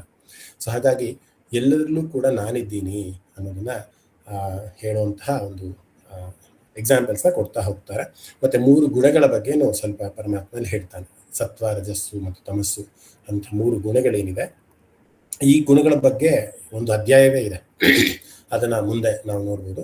ಸೊ ಅವರವರ ಭಾವಕ್ಕೆ ತಕ್ಕ ಹಾಗೆ, ಅವರವರ ಒಂದು ಮನಸ್ಸಿಗೆ ತಕ್ಕ ಹಾಗೆ, ಅಥವಾ ಹೋದ ಜನ್ಮದಲ್ಲಿ ಅವ್ರು ಏನಾಗಿದ್ರು ಮತ್ತೆ ಅವ್ರ ವ್ಯಕ್ತಿತ್ವ ಹೇಗಿತ್ತು ಅನ್ನುವಂತಹ ಒಂದು ಇದರಲ್ಲಿ ಅವರ ಗುಣಗಳು ಬದಲಾಗ್ತಾ ಹೋಗುತ್ತೆ. ಆ ಗುಣಗಳಿಗೆ ಸೇರಿ ನಾನು ಅವ್ರ ಜೊತೆ ಇರ್ತೀನಿ ಅಂತಂದ್ರೆ, ಸಾಮಾನ್ಯವಾಗಿ ಕೆಟ್ಟವನಿರ್ತಾನೆ, ಒಬ್ಬ ಒಳ್ಳೆಯವನಿರ್ತಾನೆ. ಸೊ ಆ ಕೆಟ್ಟವನಲ್ಲಿ ಚೇತನ ಇಲ್ಲ ಅಂತ ನಾವು ಹೇಳಕ್ಕಾಗಲ್ಲ. ಒಂದು ನಾಯಿ ಅಥವಾ ಒಂದು ಹಂದಿ, ಬಹಳ ನೀಚವಾದಂತಹ ಯಾವುದೋ ಒಂದು ಪ್ರಾಣಿ, ಅದರಲ್ಲೂ ಕೂಡ ಚೇತನ ಇದೆಯಲ್ಲ. ಅಥವಾ ಯಾವುದೋ ಒಬ್ಬ ಬ್ರಾಹ್ಮಣ, ಯಾವುದೊಬ್ಬ ತಪಸ್ಸನ್ನು ಮಾಡ್ತಿರುವಂಥ ಯೋಗಿ, ಅವನಲ್ಲೂ ಕೂಡ ಚೇತನ ಇದೆಯಲ್ಲ ಅಥವಾ ಚೈತನ್ಯ ಇದೆಯಲ್ಲ. ಎಲ್ಲರಲ್ಲೂ ಕೂಡ ಪರಮಾತ್ಮ ಸಮನಾಗಿರ್ತಾನೆ, ಸರ್ವರಲ್ಲೂ ಕೂಡ ಸಮನಾಗಿರ್ತಾನೆ. ಅವರ ಗುಣಕ್ಕೆ ತಕ್ಕ ಹಾಗೆ, ಅವರ ಕರ್ಮಕ್ಕೆ ತಕ್ಕ ಹಾಗೆ, ಅವರ ಭಾವಕ್ಕೆ ತಕ್ಕ ಹಾಗೆ, ಸಾತ್ವಿಕ, ರಜಸ್ಸು, ತಮಸ್ಸು ಅನ್ನುವಂಥ 3 ಗುಣಗಳೇನಿದೆ, ಆ ಗುಣಕ್ಕೆ ತಕ್ಕ ಹಾಗೆ ಆ ಚೇತನ ಅಲ್ಲಿ ಕೆಲಸ ಮಾಡ್ತಾ ಇರುತ್ತೆ ಅನ್ನೋದನ್ನ ಅರ್ಥ ಮಾಡ್ಕೊಳ್ಳೋದು ಈ ಒಂದು ಅಧ್ಯಾಯದಲ್ಲಿರುತ್ತೆ. ಸೊ ಇದಾದ ನಂತರ ಇಲ್ಲಿ ಈ ಪರ ಮತ್ತೆ ಅಪರ ಪ್ರಕೃತಿಯಲ್ಲಿ ಯಾರಿಗಾದ್ರೂ ಏನಾದರೂ ಸಂದೇಹ ಇದೆಯಾ? ಅರ್ಥ ಆಯ್ತಾ? ಪರ ಅಂದ್ರೆ ಏನು, ಅಪರ ಅಂದ್ರೆ ಏನು ಅಂತ ಎಲ್ಲರಿಗೂ ಕೇಳಿಸ್ತಾ ಇದೆ ಅಲ್ವಾ ನಾನು ಮಾತಾಡೋದು? ಕೇಳಿಸ್ತಾ ಇದೆ, ಅರ್ಥ ಆಗಿದೆ. ಅರ್ಥ ಆಯ್ತಾ? ಓಕೆ, ಸರಿ. ಲೇಟ್ ಆಗಿ ಬಂದಿವಿ. ಹಾ, ಇರ್ಲಿ, ಪರವಾಗಿಲ್ಲ. ಕೇಳಿಸ್ತಾ ಇದೆ, ಮೊದಲು ಸ್ವಲ್ಪ ಸಣ್ಣಗೆ ಇದೆ ವಾಯ್ಸು ಹೊರಗಡೆ. ಹೌದಾ? ಸಂಚೆಲ್ಲ ಇರುವಂತಹ, ಅಂದ್ರೆ ಪರಾಪ್ರಕೃತಿ ಇರುವಂತಹ ಪರಮಾತ್ಮ, ಜಡತ್ವಕ್ಕೆ ಚೇತನವನ್ನ ಕೊಡುವಂತಹ ಪರಮಾತ್ಮ ಏನಿದ್ದಾನೆ, ಅವನನ್ನು ಅರಿಯೋದು ಹೇಗೆ? ಯಾರು ಅರಿತಾರೆ? ನಮಾಂ ದುಷ್ಕೃತಿನೋ ಮೂಢಾಹ. ಮೂಢರಿಗೆ ಇದು ಅರ್ಥ ಆಗಲ್ಲ. ಅಂದ್ರೆ ಅವ್ರಿಗೊಂದು ಮಾಯೆ, ಒಂದು ಪರದೆ ಹೇಳ್ಕೊಂಡ್ಬಿಟ್ಟಿರುತ್ತೆ. ಇಂಥ ಮಾಯೆ ಅಂತ ಅಂದ್ರೆ, ನಾವು ಪರಮಾತ್ಮನಿಂದನೇ ಬಂದಿರುವಂತಹ ಆತ್ಮ ಅನ್ನೋದು ಅವ್ರಿಗೆ ಗೊತ್ತಿರೋದಿಲ್ಲ. ಒಂದು ಮಾಯೆಯ ಪರದೆ, ಅದು ಒಳ್ಳೆ ಸಾತ್ವಿಕವಾದಂತಹ ಮಾಯೆ ಆಗಿರ್ಬೋದು ಅಥವಾ ರಾಜಸಿಕವಾದಂತಹ ಮಾಯೆ. ಸಾತ್ವಿಕವಾದ ಮಾಯೆ ಹೇಗೆ ಅಂತಂದ್ರೆ, ಒಂದು ತಾಯಿ ಪೂಜೆ ಮಾಡ್ತಿರ್ತಾಳೆ, ಮಗು ಅಳುತ್ತೆ, ಅಯ್ಯೋ ಮಗು ಅಳ್ತಾ ಇದೆ ಅಂದ್ಬಿಟ್ಟು ಪೂಜೆಯನ್ನು ಬಿಟ್ಟು ಹೋಗ್ತಾಳೆ ಮಗುನ ಎತ್ಕೊಳ್ಳೋದಕ್ಕೆ. ಅದು ತಪ್ಪು ಅಂತ ಹೇಳಕ್ಕಾಗಲ್ಲ, ಯಾಕಂದ್ರೆ ಅದು ತಾಯಿ ಒಂದು ಧರ್ಮ. ಆದ್ರೆ ಮಾಯೆ ಅನ್ನೋದಿದೆ, ನನ್ನ ಮಗ, ನನ್ನ ಮಗಳು, ನನ್ನ ಸಂಸಾರ ಅನ್ನುವಂಥ ಮಾಯೆ ಇದೆ. ಇದು ಸಾತ್ವಿಕವಾದದ್ದು. ಇನ್ನು ರಾಜಸಿಕವಾದದ್ದು, 24 ಗಂಟೆ ನಮ್ಗೆ ಟೈಮ್ ಇದ್ರೂ ಕೂಡ ಪರಮಾತ್ಮನಿಗೆ 1 ನಿಮಿಷ ಅಥವಾ 5 ನಿಮಿಷವನ್ನು ಕೊಡದೇ ಇರುವಂಥ ಮನುಷ್ಯರು ನಾವೆಲ್ಲ ಸುಮಾರು ಜನ ಇದ್ದೀವಿ. ಒಂದು ಸತಿ ಕೂತ್ಕೊಂಡು ಯಾವುದೋ ಒಂದು ವಿಷ್ಣು ಸಹಸ್ರನಾಮವನ್ನೋ ಅಥವಾ ಒಂದು ಭಗವದ್ಗೀತೆ ಅಧ್ಯಾಯವನ್ನೋ ಅಥವಾ ಯಾವುದೋ ಒಂದು ಶ್ಲೋಕವನ್ನೋ ಅಥವಾ 5 ನಿಮಿಷ ದೀಪ ಹಚ್ಚಿ ಒಂದು ಊದುಬತ್ತಿ ಹಚ್ಚುವಷ್ಟು ಕೂಡ ನಮಗೆ ಸಮಯ ಇರೋದಿಲ್ಲ. ಯಾಕೆಂದ್ರೆ ಅದು ರಜಸ್ಸು. ನಾನು ಸಂಪಾದನೆ ಮಾಡಬೇಕು, ನಾನು ಗಳಿಸ್ಬೇಕು, ನಾನು ದೊಡ್ಡ ಶ್ರೀಮಂತನಾಗಿ ಬೆಳಿಬೇಕು, ಇವೆಲ್ಲವೂ ಕೂಡ ಮಾಯೆಯ ಪರದೆ. ಈ ಮಾಯೆಯ ಪರದೆ ಏನ್ ಮಾಡ್ತಿದೆ? ಆ ಜ್ಞಾನವನ್ನ ಅಪಹರಿಸ್ಬಿಟ್ಟಿದೆ. ಅದರಲ್ಲಿ ಕೃಷ್ಣ ಹೇಳ್ತಾ ಇರೋದು, ನಮಾಂ ದುಷ್ಕೃತಿನೋ ಮೂಢಾಹ. ಇಂಥ ಮೂಢರಿಗೆ ನಾನು ಯಾರು ಅಂತ ತಿಳ್ಕೊಳಕ್ ಸಾಧ್ಯನೇ ಇಲ್ಲ. ಯಾಕೆಂದ್ರೆ ಅವ್ರಿಗೆ ಮಾಯಾ ಆವರಿಸ್ಕೊಂಡ್ಬಿಟ್ಟಿರುತ್ತಲ್ಲ. ಮಾಯೆ ಆವರಿಸ್ಕೊಂಡಿರೋದ್ರಿಂದ ಆ ಸ್ಪಷ್ಟವಾಗಿ ಏನು ಕೂಡ ಪರಮಾತ್ಮ ಯಾರು ಅನ್ನೋದನ್ನ ಒಂದು ಜ್ಞಾನವೇ ಅವ್ರಿಗೆ ಕಾಣಿಸ್ತಾ ಇರೋದಿಲ್ಲ. ಯಾಕೆಂದ್ರೆ ಆ ಮಾಯೆಯ ಒಂದು ಪ್ರಪಂಚದಲ್ಲಿ ಅವ್ರು ಇರ್ತಾರೆ ಅಂತ. ಸೊ ಆ ಮಾಯೆಯನ್ನು ದೂರ ಮಾಡ್ಕೊಳ್ಳೋದು ಹೇಗೆ? ಆ ಮಾಯೆಯನ್ನು ಸರಿಸಿ ಪರಮಾತ್ಮನ ನೋಡುವಂಥದ್ದು ಹೇಗೆ? ಅಥವಾ ಪರಮಾತ್ಮನನ್ನು ಅರಿಯುವಂಥದ್ದು ಹೇಗೆ? ಅದರಲ್ಲಿ ಕೃಷ್ಣ ಹೇಳ್ತಾ ಹೋಗ್ತಾನೆ. 4 ತರದ ಭಕ್ತರನ್ನ ಕೃಷ್ಣ ಹೇಳ್ತಾರೆ. ಚತುರ್ವಿಧ ಭಜಂತೆ ಮಾಂ ಜನಾ ಸುಕೃತಿನೋರ್ಜುನ ಆರ್ತೋ ಜಿಜ್ಞಾಸುರಾರ್ಥಾರ್ಥಿ ಜ್ಞಾನೀಚ ಭರದರ್ಷಭ ಅಂತ ಒಂದು ಶ್ಲೋಕ ಇದೆ. ಅಂದ್ರೆ ಇಲ್ಲಿ 4 ತರದ ಭಕ್ತರನ್ನ ಕೃಷ್ಣ ಇಂಟ್ರೊಡ್ಯೂಸ್ ಅನ್ನೋದಕ್ಕಿಂತ ಎಕ್ಸ್ಪ್ಲೈನ್ ಮಾಡ್ತಾರೆ. 4 ತರದ ಭಕ್ತರನ್ನ ನಾನು ನೋಡಿದ್ದೀನಿ ಅಂತ. ಏನದು 4 ತರದ ಭಕ್ತರು? ಅರ್ಥಾರ್ಥಿ, ಜಿಜ್ಞಾಸು ಮತ್ತೆ ಜ್ಞಾನಿ ಅನ್ನುವಂಥ 4 ತರದ ಭಕ್ತರಿದ್ದಾರಂತೆ. ಇವಾಗಲೂ ಕೂಡ ಇದ್ದಾರೆ. ಏನು ಅರ್ಥ ಅಂದ್ರೆ ಏನು? ಅರ್ಥ ಅಂತ ಅಂದ್ರೆ ಏನೋ ಒಂದು ಕಷ್ಟ, ಏನೋ ಒಂದು ಸಂಕಟ, ಒಂದು ಕಷ್ಟ, ಒಂದು ಸಾಲನೋ ಅಥವಾ ಒಂದು ಮಗಳ ಮದುವೆನೋ ಅಥವಾ ಏನೋ ಒಂದು ಕೆಲಸ ಆಗ್ಬೇಕಾಗಿದೆ. ಆ ಕೆಲಸ ಆಗ್ಬೇಕಾಗಿದೆ ಅನ್ನುವಂಥ ಒಂದೇ ಒಂದು ಕಾರಣಕ್ಕೆ ಪರಮಾತ್ಮನನ್ನ ಬೇಡ್ಕೊಳ್ಳೋದು. ಅಪ್ಪ ದಯವಿಟ್ಟು ನನ್ನ ಮಗಳಿಗೆ ಸೀಟ್ ಕೊಟ್ಬಿಡಪ್ಪ MES ಕಾಲೇಜ್ನಲ್ಲಿ, ಅಪ್ಪ ದಯವಿಟ್ಟು ನನಗೆ CET ಪಾಸ್ ಮಾಡಿಸ್ಬಿಡಪ್ಪ, ನನ್ನ ಮಗಳ ಮದುವೆ ಮಾಡಿಸ್ಬಿಡಪ್ಪ. ಈ ರೀತಿ ಕಾಮನೆಗಳನ್ನ ಇಟ್ಕೊಂಡು, ಆಸೆಗಳನ್ನ ಇಟ್ಕೊಂಡು ದೇವರನ್ನ ಮೊರೆ ಹೋಗುವಂಥವರೆಲ್ಲರೂ ಕೂಡ ಆರ್ತ ಅನ್ನುವಂಥ ಒಂದು ಬಕೆಟ್ಗೆ ಬರ್ತಾರೆ, ಅದೇ ಪಂಗಡಕ್ಕೆ ಬರ್ತಾರೆ. ಅಂದ್ರೆ ಏನೋ ಒಂದು ಉದ್ದೇಶ ಇದೆ. ಸುಮ್ಮನೆ ಅವರು ದೇವರನ್ನ ಪೂಜೆ ಮಾಡೋರಲ್ಲ, ಫಲಶ್ರುತಿಯನ್ನ ನೋಡಿ ಪೂಜೆ ಮಾಡುವಂಥವ್ರು. ವಿಷ್ಣು ಸಹಸ್ರನಾಮ ಹೇಳ್ಕೊಂಡ್ರೆ ಇಷ್ಟು ಫಲ ಬರುತ್ತೆ ನನಗೆ, ಆ ಫಲ ಬರಲಿ ಅಂದ್ಬಿಟ್ಟು ನಾನು ವಿಷ್ಣು ಸಹಸ್ರನಾಮ ಹೇಳ್ಕೊತೀನಿ ಅಂತ. ಹಾಗೆ ಅಥವಾ ಸಂಕಷ್ಟಗಳಿದೆ, ಆ ಸಂಕಷ್ಟಗಳು ಹೋಗ್ಲಿ ಅಂದ್ಬಿಟ್ಟು ಈ ವ್ರತವನ್ನ ಮಾಡ್ತಿದ್ದೀನಿ. ಇದು ಪುತ್ರಕಾಮೇಷ್ಟಿ ಯಾಗ, ನನಗೆ ಮಕ್ಕಳಾಗಬೇಕು, ಸಂತಾನವಾಗಿಲ್ಲ, ಅದಕ್ಕೋಸ್ಕರ ಆ ಪುತ್ರಕಾಮೇಷ್ಟಿ ವ್ರತವನ್ನ ಅಥವಾ ಯಾಗವನ್ನ ಮಾಡ್ತೀನಿ. ಸೊ ಇವರೆಲ್ಲರೂ ಕೂಡ ಆರ್ತ ಅನ್ನುವಂಥ ಒಂದು ತರದ ಭಕ್ತರು. ಅಂದ್ರೆ ಪೂಜೆ ಮಾಡ್ತಾರೆ, ದೇವರಲ್ಲಿ ನಂಬಿಕೆ ಇದೆ, ಆಸ್ತಿಕರು, ಆದ್ರೆ ಒಂದು ಕಾರಣವನ್ನ ಇಟ್ಕೊಂಡು ಪೂಜೆಯನ್ನ ಮಾಡುವಂಥವ್ರು. ಇವರು ಆರ್ಥ ಅನ್ನುವಂಥ ಒಂದು ಪಂಗಡಕ್ಕೆ ಸೇರ್ತಾರೆ ಅಂತ. ಇನ್ನು ಅರ್ಥಾರ್ಥಿ ಅನ್ನುವಂದು ಇನ್ನೊಂದು ಪಂಗಡದ ಒಂದು. ಇವ್ರು ಏನ್ ಮಾಡ್ತಾರೆ ಅಂದ್ರೆ, ಇವ್ರಿಗೇನು ದುಃಖಗಳಿರೋಲ್ಲ ಅಥವಾ ಇದಿರಲ್ಲ, ಇನ್ನೂ ಜಾಸ್ತಿ ಬೇಕು ನನಗೆ, ಡಿಸೈರ್ ಫಾರ್ ಗೇನ್. ನನಗೆ ಇಷ್ಟು ಕೊಟ್ಟಿದ್ಯಪ್ಪ, ನನಗೆ ಇನ್ನೂ ಜಾಸ್ತಿ ಬೇಕು, ನನಗೆ ಇವಾಗ ಒಂದು ಮನೆ ತಗೊಂಡಿದ್ದೀನಿ, ಇನ್ನೊಂದು ಮನೆ ತಗೊಂಡ್ಬಿಟ್ಟು ಬಾಡಿಗೆ ಬಿಟ್ಬಿಟ್ರೆ ನನ್ನ ಲೈಫ್ ಸೆಟಲ್ ಅಪ್ಪ, ನನಗೆ ಇನ್ನೊಂದು ಅಪಾರ್ಟ್ಮೆಂಟ್ ಎಲ್ಲಾನ ಮಾಡಿಕೊಡಿಸ್ಬಿಡು, ನನ್ನ ಸೇವಿಂಗ್ ಮಾಡ್ಕೊಂಡಿದ್ದೀನಿ. ಸೊ ಈ ರೀತಿ ಆದಂತಹ ಕಾಮನೆಗಳನ್ನ ಇಟ್ಕೊಂಡು ದೇವರನ್ನು ಮರೆಯ ಹೋಗುವಂಥದ್ದು. ಅಥವಾ ಇನ್ನೂ ಬೇಕು, ನನಗೆ ಇನ್ನೂ ಆಸ್ತಿ ಮಾಡಬೇಕು, ನನಗೆ ಇನ್ನೂ ಸ್ವಲ್ಪ ಕೊಡು, ಲೋಭವನ್ನ ಇಟ್ಕೊಂಡು ನನಗೆ ಇನ್ನೂ ಸ್ವಲ್ಪ ಕೊಡು, ಇನ್ನೂ ಬೇಕು. ಇಲ್ಲಿ ಆರ್ಥ ಅನ್ನುವಂಥವ್ನು ದುಃಖದಿಂದ ದೇವರನ್ನ ಬೇಡ್ಕೊಂತ, ನನಗೆ ದುಃಖವನ್ನ ಪರಿಹಾರ ಮಾಡು, ನನಗೇನೋ ಒಂದು ಕಷ್ಟ ಇದೆ, ನನಗೇನೋ ಕ್ರೈಸಿಸ್ ಇದೆ, ನನಗೇನೋ ಸಫರಿಂಗ್ ಇದೆ, ಅದನ್ನ ವಿಮುಕ್ತಿ ಮಾಡುವಂತ ಬೇಡ್ಕೊಳ್ಳುವಂಥ ಭಕ್ತ ಅರ್ಥ. ಇನ್ನ ಅರ್ಥಾರ್ಥಿ ಅನ್ನೋದು ಅವ್ನಿಗೆ ಅರ್ಥ ಆಗ್ಲೇ ಇದೆ, ಅಂದ್ರೆ ಧನ ಆಗ್ಲೇ ಇದೆ, ಅವನಿಗೇನು ಬಡತನ ಇಲ್ಲ, ಆದ್ರೆ ಇನ್ನೂ ಬೇಕು, ಇನ್ನೂ ನನಗೆ ಸಿಗಬೇಕು, ಲೋಭ ಅನ್ನುವಂಥವನು ಅರ್ಥಾರ್ಥಿ ಅಂತ. ಸೊ ಎರಡು ತರದ ಒಂದು ಭಕ್ತರನ್ನ ಕೃಷ್ಣ ಎಕ್ಸ್ಪ್ಲೇನ್ ಮಾಡ್ತಾನೆ. ಅದಾದ ನಂತರ ಇನ್ನೊಂದು ಭಕ್ತರನ್ನ ಎಕ್ಸ್ಪ್ಲೇನ್ ಮಾಡ್ತಾನೆ, ಅದು ಜಿಜ್ಞಾಸು ಅಂತ. ಜಿಜ್ಞಾಸು ಅಂತಂದ್ರೆ ಇವನ್ಗೆ ಯಾವುದೇ ತರ ದುಃಖನೂ ಇರಲ್ಲ ಅಥವಾ ಇನ್ನೂ ಬೇಕು ಅನ್ನುವಂಥ ಆಸೆನೂ ಕೂಡ ಇರಲ್ಲ. ಇವನು ಒಂದೇ ಒಂದು ಆಸೆ ಇರುತ್ತೆ, ಅದೇನು ಅಂತಂದ್ರೆ ನಾನು ಕಲಿಬೇಕು. ಅವನು ಆ ವಿಜ್ಞಾನ ಅಂತ ಏನ್ ಹೇಳಿದ್ವಲ್ಲ, ಪರ ಅಂತ ಹೇಳಿದ್ವಲ್ಲ, ಅವನು ಯಾರವನು? ಆ ನಿರ್ಗುಣ ನಿರಾಕಾರದ ಪರಮಾತ್ಮ ಯಾರವನು? ಅವನು ಹೇಗಿರ್ತಾನೆ, ಅವನು ಎಲ್ಲಿರ್ತಾನೆ, ಅವನು ಕಾಣೋದು ಹೇಗೆ? ಬರೀ ಈ ಒಂದು ಚಿಂತನೆ ಅವನಿಗಿರುತ್ತೆ. ಅದಕ್ಕೆ ಜಿಜ್ಞಾಸು ಅಂತ. ಅದಕ್ಕೆ ಅವನು ಏನ್ ಮಾಡ್ತಾನೆ ಅಂದ್ರೆ ಶಾಸ್ತ್ರಗಳ ಅಧ್ಯಯನ ಮಾಡ್ತಾನೆ, ಉಪನಿಷತ್ತುಗಳನ್ನು ನೋಡ್ತಾನೆ, ವೇದಗಳನ್ನು ನೋಡ್ತಾನೆ, ಅದರಲ್ಲಿ ಏನಿದೆ ಆ ಭಗವದ್ಗೀತೆ ಅಧ್ಯಯನ ಮಾಡ್ತಾನೆ. ಆ ಪರಮಾತ್ಮ ಅಂದ್ರೆ ಏನು, ಅವನು ಅವತಾರಗಳೇನು, ಅವನ ಲೀಲೆಗಳೇನು, ಅವನು ಎಲ್ಲಿ ಸಿಗ್ತಾನೆ, ಹಿಂಗೆ ಸಿಗ್ತಾನೆ, ಯಾವ ರೀತಿ ಧ್ಯಾನ ಮಾಡಬೇಕು, ಯಾವ ಪೂಜೆಯನ್ನು ಮಾಡಬೇಕು, ಮನಸ್ಸನ್ನ ಯಾವ ರೀತಿ ನಿಗ್ರಹ ಮಾಡಬೇಕು, ಈ ವಿಚಾರಗಳಲ್ಲೇ ಅವನು ಮಗ್ನನಾಗಿರ್ತಾನೆ. ಅದಕ್ಕೆ ಅವನು ಜಿಜ್ಞಾಸು ಅಂತಂದ್ರೆ ಶಾಸ್ತ್ರಗಳನ್ನ ಅಧ್ಯಯನ ಮಾಡುವುದು. ಸಾಮಾನ್ಯ ನಾವು ದೇವರನ್ನ ಕಾಣಬೇಕಂದ್ರೆ ಇರೋದು ಎರಡೇ ದಾರಿ. ಒಂದು, ನಮ್ಮ ಕರ್ಮಗಳಿಂದ ಪ್ರತಿನಿತ್ಯ ಮಾಡುವಂತಹ ಕರ್ಮದಲ್ಲಿ ನಿಷ್ಠೆಯಿಂದ ಇಟ್ಕೊಂಡು ಪ್ರತಿಫಲಾಪೇಕ್ಷೆ ಇಲ್ಲದೆ ಮಾಡುವಂಥ ಕಾರ್ಯ ಮಾಡಿಬಿಟ್ರೆ ನೀವು ಯಾವುದೇ ಧ್ಯಾನ, ಯಾವುದೇ ಅಧ್ಯಯನ, ಯಾವುದೇ ಪೂಜೆ, ಯಾವುದೇ ಪುನಸ್ಕಾರ ಮಾಡೋದು ಬೇಡ, ನೀವು ಮುಕ್ತಿಗೆ ಪಾತ್ರ ಆಗ್ತೀರಾ. ಇದು ಒಂದು ದಾರಿ. ಇನ್ನೊಂದು ದಾರಿ ಇದೆ, ಅದೇನಂತ ಅಂದ್ರೆ ಪರಮಾತ್ಮ ಯಾರು ಅಂತ ಹುಡುಕೊಂಡು ಹೋಗೋದು. ಶಾಸ್ತ್ರಗಳ ಅಧ್ಯಯನ ಮಾಡುವಂಥದ್ದು, ಪಾರಾಯಣ ಮಾಡುವಂಥದ್ದು, ಪೂಜೆ ಮಾಡೋದು, ಪುನಸ್ಕಾರ ಮಾಡೋದು. ಆಗ ದೇವರು ಒಲಿದು ಅವನಿಗೆ ಮುಕ್ತಿಯನ್ನು ಕೊಡ್ತಾರೆ. ಇರೋದೇ ಎರಡೇ ದಾರಿ ಪರಮಾತ್ಮನ ಕಾಣೋದಕ್ಕೆ ಅಥವಾ ಮುಕ್ತಿಯನ್ನು ಪಡೆಯೋದಕ್ಕೆ. ಸೊ ಈ ಜಿಜ್ಞಾಸವನ್ನು ಅವನೇನ್ ಮಾಡ್ತಾನೆ, ಅವನು ಯಾರು, ನಾನು ಯಾರು ಅಂತ ಗೊತ್ತಾಯ್ತು ನನಗೆ. ಮೊದಲನೇ ಅಧ್ಯಾಯದಿಂದ 6ನೇ ಅಧ್ಯಾಯದವರೆಗೂ ನಾನು ಯಾರು ಅಂತ ಗೊತ್ತಾಯ್ತು. ತ್ವಂ ಅರ್ಥ ಆಯ್ತು. ತತ್ ಏನು ಅಂತ ತಿಳ್ಕೊಂಬಿಗೆ. ತತ್ ಅಂದ್ರೆ ಏನು? ಪರಮಾತ್ಮ ಎಲ್ಲಿದ್ದಾನೆ, ಆ ಪರಾಶಕ್ತಿ ಎಲ್ಲಿದೆ, ಆ ನೀರಿಗೆ ಅರಿಯುವಂತ ಶಕ್ತಿ ಕೊಟ್ಟವ್ರು ಯಾರು, ಆ ಸೂರ್ಯನಿಗೆ ಸುಡುವಂತ ಶಕ್ತಿ ಕೊಟ್ಟವ್ರು ಯಾರು, ನಮಗೆ ಚರಣೆ, ಈಗ ಪೌರ್ಣಮಿ, ಅಮಾವಾಸ್ಯೆ ಎಲ್ಲ ಹೇಳಿದ ತಾರೀಕಿನೆಲ್ಲ ಕರೆಕ್ಟಾಗಿ ಆಗ್ತಾ ಇದೆ, ನಡೆಸ್ತಾರ ಅಂತವನು ಯಾರು, ಗಾಳಿಗೆ ತಂಪನ್ನು ನೀಡಿದಂಥವನು ಯಾರು, ಬೆಂಕಿಗೆ ಶಾಖವನ್ನು ನೀಡಿದಂಥವನು ಯಾರು, ಅವನು ಯಾರು ಅಂತ ಏನು ಪ್ರಶ್ನೆ ಮಾಡ್ತಾ ಮಾಡ್ತಾ ಮಾಡ್ತಾ ಅಧ್ಯಯನ ಮಾಡ್ತಾನೆ, ಅವನಿಗೆ ಜಿಜ್ಞಾಸು ಅಂತ ಕರೀತಾರೆ. ಸೊ ಇದು ಮೂರನೇ ತರದ ಭಕ್ತರು. ಇವತ್ತು ಕೂಡ ಸುಮಾರು ಜನ ಆ ಥರ ಇದ್ದಾರೆ. ಯಾರೂ ಕೂಡ ಹೊರಗಡೆ ತೋರ್ಪಡಿಕೆ ಮಾಡ್ದಲೆ ಸತತವಾದ ಪ್ರಯತ್ನವನ್ನು ಮಾಡ್ತಾ ಮುಕ್ತಿಯನ್ನ ಹೊಂದಬೇಕು ಅಂತ ಸುಮಾರು ಜನ ಪ್ರಯತ್ನ ಮಾಡ್ತಿರ್ತಾರೆ. ಅವನು ಜಿಜ್ಞಾಸು ಅಂತ ಕರೆಸ್ಕೊಂತಾರೆ. ಇನ್ನೊಂದು 4ನೇ ಭಕ್ತರ ಬಗ್ಗೆ ಕೃಷ್ಣ ಹೇಳುವಂಥದ್ದು ಜ್ಞಾನಿ ಅಂತ. ಜ್ಞಾನಿ ಅಂತ ಅಂದ್ರೆ ನಾನು ಯಾರು ಅಂತ ಗೊತ್ತು, ಅವನು ಯಾರು ಅಂತ ಗೊತ್ತು. ಜಿಜ್ಞಾಸುನಲ್ಲಿ ಅವನು ಯಾರು ಅಂತ ಗೊತ್ತಿಲ್ಲ, ಪರಮಾತ್ಮ ಪರಾಪ್ರಕೃತಿ ಯಾರು ಅಂತ ಗೊತ್ತಿಲ್ಲ. ಅದನ್ನು ಹುಡುಕೋ ಪ್ರಯತ್ನದಲ್ಲಿ ಜಿಜ್ಞಾಸು ಇರ್ತಾನೆ. ಆದ್ರೆ ಜ್ಞಾನಿ ಹಂಗಲ್ಲ. ಜ್ಞಾನಿಗೆ ತತ್ತು ಗೊತ್ತು, ತ್ವಮ್ಮು ಗೊತ್ತು. ತ್ವಮ್ ಅಂದ್ರೆ ನಾನು, ತತ್ ಅಂದ್ರೆ ಅದು.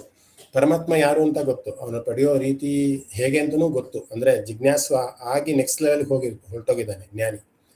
ಸೊ ಆದ್ರಿಂದ ಈ 4 ತರದ ಭಕ್ತರನ್ನ ಕೃಷ್ಣ ಹೇಳ್ತಾರೆ. ಚತುರ್ವಿಧ ಭಜಂತೇವ, 4 ರೀತಿಯ ಭಕ್ತರು ನನ್ನ ಭಜಿಸ್ತಾರೆ. ಚತುರ್ವಿಧ ಭಜಂತೆ ಮಾಂ ಜನಾ ಸುಕೃತಿನೋರ್ಜುನ ಆರ್ತೋ ಜಿಜ್ಞಾಸುರಾರ್ಥಾರ್ಥಿ ಜ್ಞಾನೀಚ ಭರತರ್ಷಭ. 4 ತರ ಭಕ್ತರನ್ನ ವಿಶ್ಲೇಷಣೆ ಮಾಡಿ ಕೊನೆಗೆ ಒಂದು ಮಾತನ್ನ ಹೇಳ್ತಾನೆ. ಈ 4 ಭಕ್ತರಲ್ಲಿ ನನಗೆ ಯಾರು ತುಂಬಾ ಇಷ್ಟ ಅಂತ ಅಂದ್ರೆ, ನನಗೆ 4ನೇ ಎಕ್ಸಾಂಪಲ್ ಹೇಳಿದ್ರೆ ಜ್ಞಾನಿ ಅಂತ, ಅವನು ನನಗೆ ತುಂಬಾ ಇಷ್ಟ ಅಂತ. ಯಾಕೆ ಜ್ಞಾನಿ ತುಂಬಾ ಇಷ್ಟ? ಯಾಕೆಂದ್ರೆ ಅವನು ಯಾರು ಅಂತ ಗೊತ್ತು, ಮತ್ತೆ ದೇವ್ರು ಯಾರು ಅಂತಲೂ ಗೊತ್ತು, ತತ್ತು ಗೊತ್ತು, ತ್ವಮ್ಮು ಗೊತ್ತು ಅಂತ ಹೇಳಿದ್ನಲ್ಲ. ಸೊ ಅದರಿಂದ ನನಗೆ ಜ್ಞಾನಿ ತುಂಬಾ ಇಷ್ಟ ಆಗ್ತಾನೆ ಅಂತ. ಸೊ ಒಬ್ಬ ಅರ್ಥ ಜ್ಞಾನಿ ಆಗ್ಬೋದಾ? ಆಗ್ಬೋದು. ಒಬ್ಬ ಅರ್ಥಾರ್ಥಿ ಜ್ಞಾನಿ ಆಗ್ಬೋದಾ? ಆಗ್ಬೋದು. ಒಬ್ಬ ಜಿಜ್ಞಾಸು ಜ್ಞಾನಿ ಆಗ್ಬೋದಾ? ಆಗ್ಬೋದು. ಆದ್ರೆ ಪರಮಾತ್ಮನಿಗೆ ಯಾರು ಇಷ್ಟ ಆಗ್ತಾರೆ? ಜ್ಞಾನಿ ಮಾತ್ರ ಇಷ್ಟ ಆಗ್ತಾರೆ. ಸೊ ಒಬ್ಬ ಜ್ಞಾನಿಗೆ ನಾನು ಯಾರು, ಪರಮಾತ್ಮ ಯಾರು ಅನ್ನುವಂಥ ಒಂದು ಸತ್ಯವನ್ನ ಯಾರು ಅರ್ಥಕೊಂಡಿರ್ತಾರೆ ಅಂಥವನ್ನ ಪರಮಾತ್ಮ ತುಂಬಾ ಒಪ್ಕೊಂತಾನೆ ಮತ್ತೆ ಇಷ್ಟ. ಯಾಕೆಂದ್ರೆ ಅವ್ನಿಗೆ ಆಲ್ರೆಡಿ ಈಗ ಸಾಮಾನ್ಯ ಒಂದು ಕಂಪನಿ ಎಲ್ಲೋ ಕೆಲಸಕ್ಕೆ ಹೋಗ್ತಾ ಇರ್ತೀವಿ, ತುಂಬಾ ಸಬ್ಜೆಕ್ಟ್ ಮ್ಯಾಟರ್ ಎಕ್ಸ್ಪರ್ಟ್ ಅಂತ ಒಬ್ಬ ಇರ್ತಾನೆ. ಎಲ್ಲವೂ ಕೂಡ ಗೊತ್ತಿರುತ್ತೆ, ಕಂಪ್ನಿದೆಲ್ಲ ಆಗು ಹೋಗುಗಳು, financial statement, numbers, balance sheet ಎಲ್ಲ ಗೊತ್ತಿರುತ್ತೆ.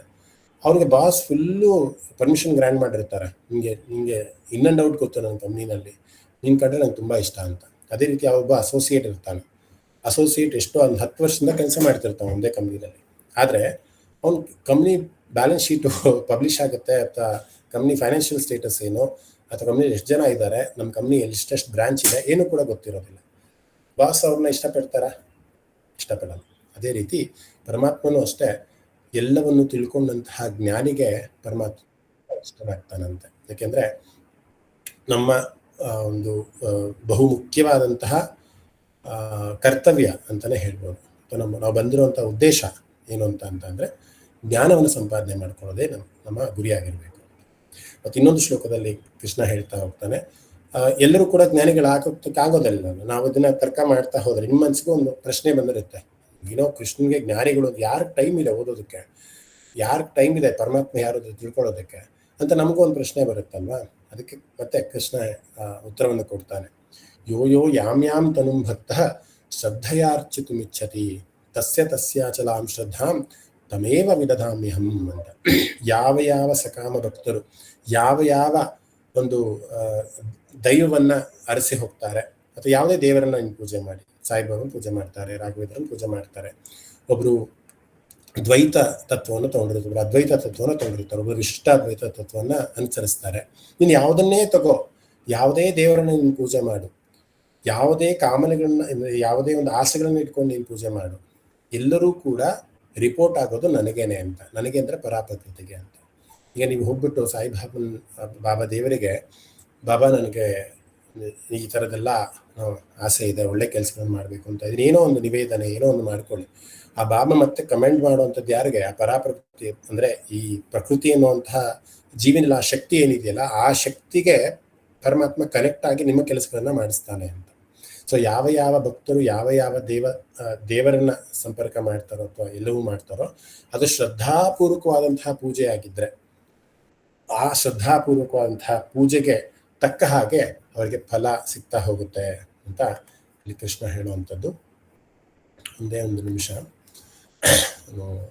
ಟೈಮ್ ನೋಡ್ಕೊಂಡ್ಬಿಡ್ತು. ಆ ಭಕ್ತರ ಬಗ್ಗೆ ಕೃಷ್ಣ ಹೇಳ್ತಾ ಹೋಗ್ತಾನೆ. ಯಾರಿಗಾದ್ರೂ ಬೋರ್ ಆಗ್ತಿದ್ಯಾ? Any chance?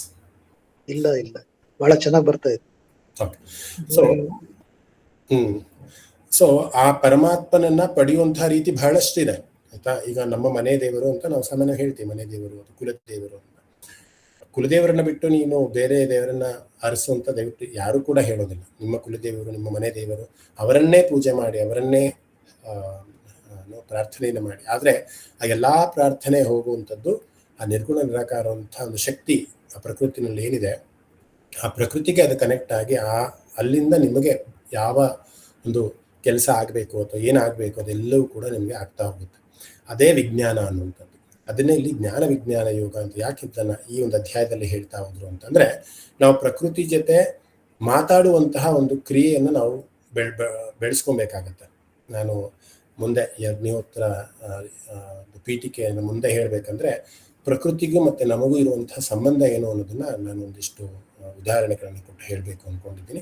ಆ ಸಮಯದಲ್ಲಿ ಇದನ್ನ ಮತ್ತೆ ನಾನು ಹೇಳ್ತೀನಿ, ಯಾಕೆ ಪ್ರಕೃತಿಗೂ ಮತ್ತೆ ನಮಗಿರುವಂತಹ ಸಂಬಂಧ ಏನು. ನಾವು ಪ್ರಕೃತಿ ಜೊತೆ ಮಾತಾಡ್ಬೋದಾ, ಗಿಡಗಳ ಜೊತೆ ಮಾತಾಡ್ಬೋದಾ, ಮರಗಳ ಜೊತೆ ಮಾತಾಡ್ಬೋದಾ, ಇವೆಲ್ಲವೂ ಕೂಡ ಇವತ್ತಿನ ಕ್ಲಾಸ್ನ ಕೊನೆಯಲ್ಲಿ ಅದಕ್ಕೆ ನಿಮಗೆ ಉತ್ತರ ಸಿಕ್ಕಿರುತ್ತೆ.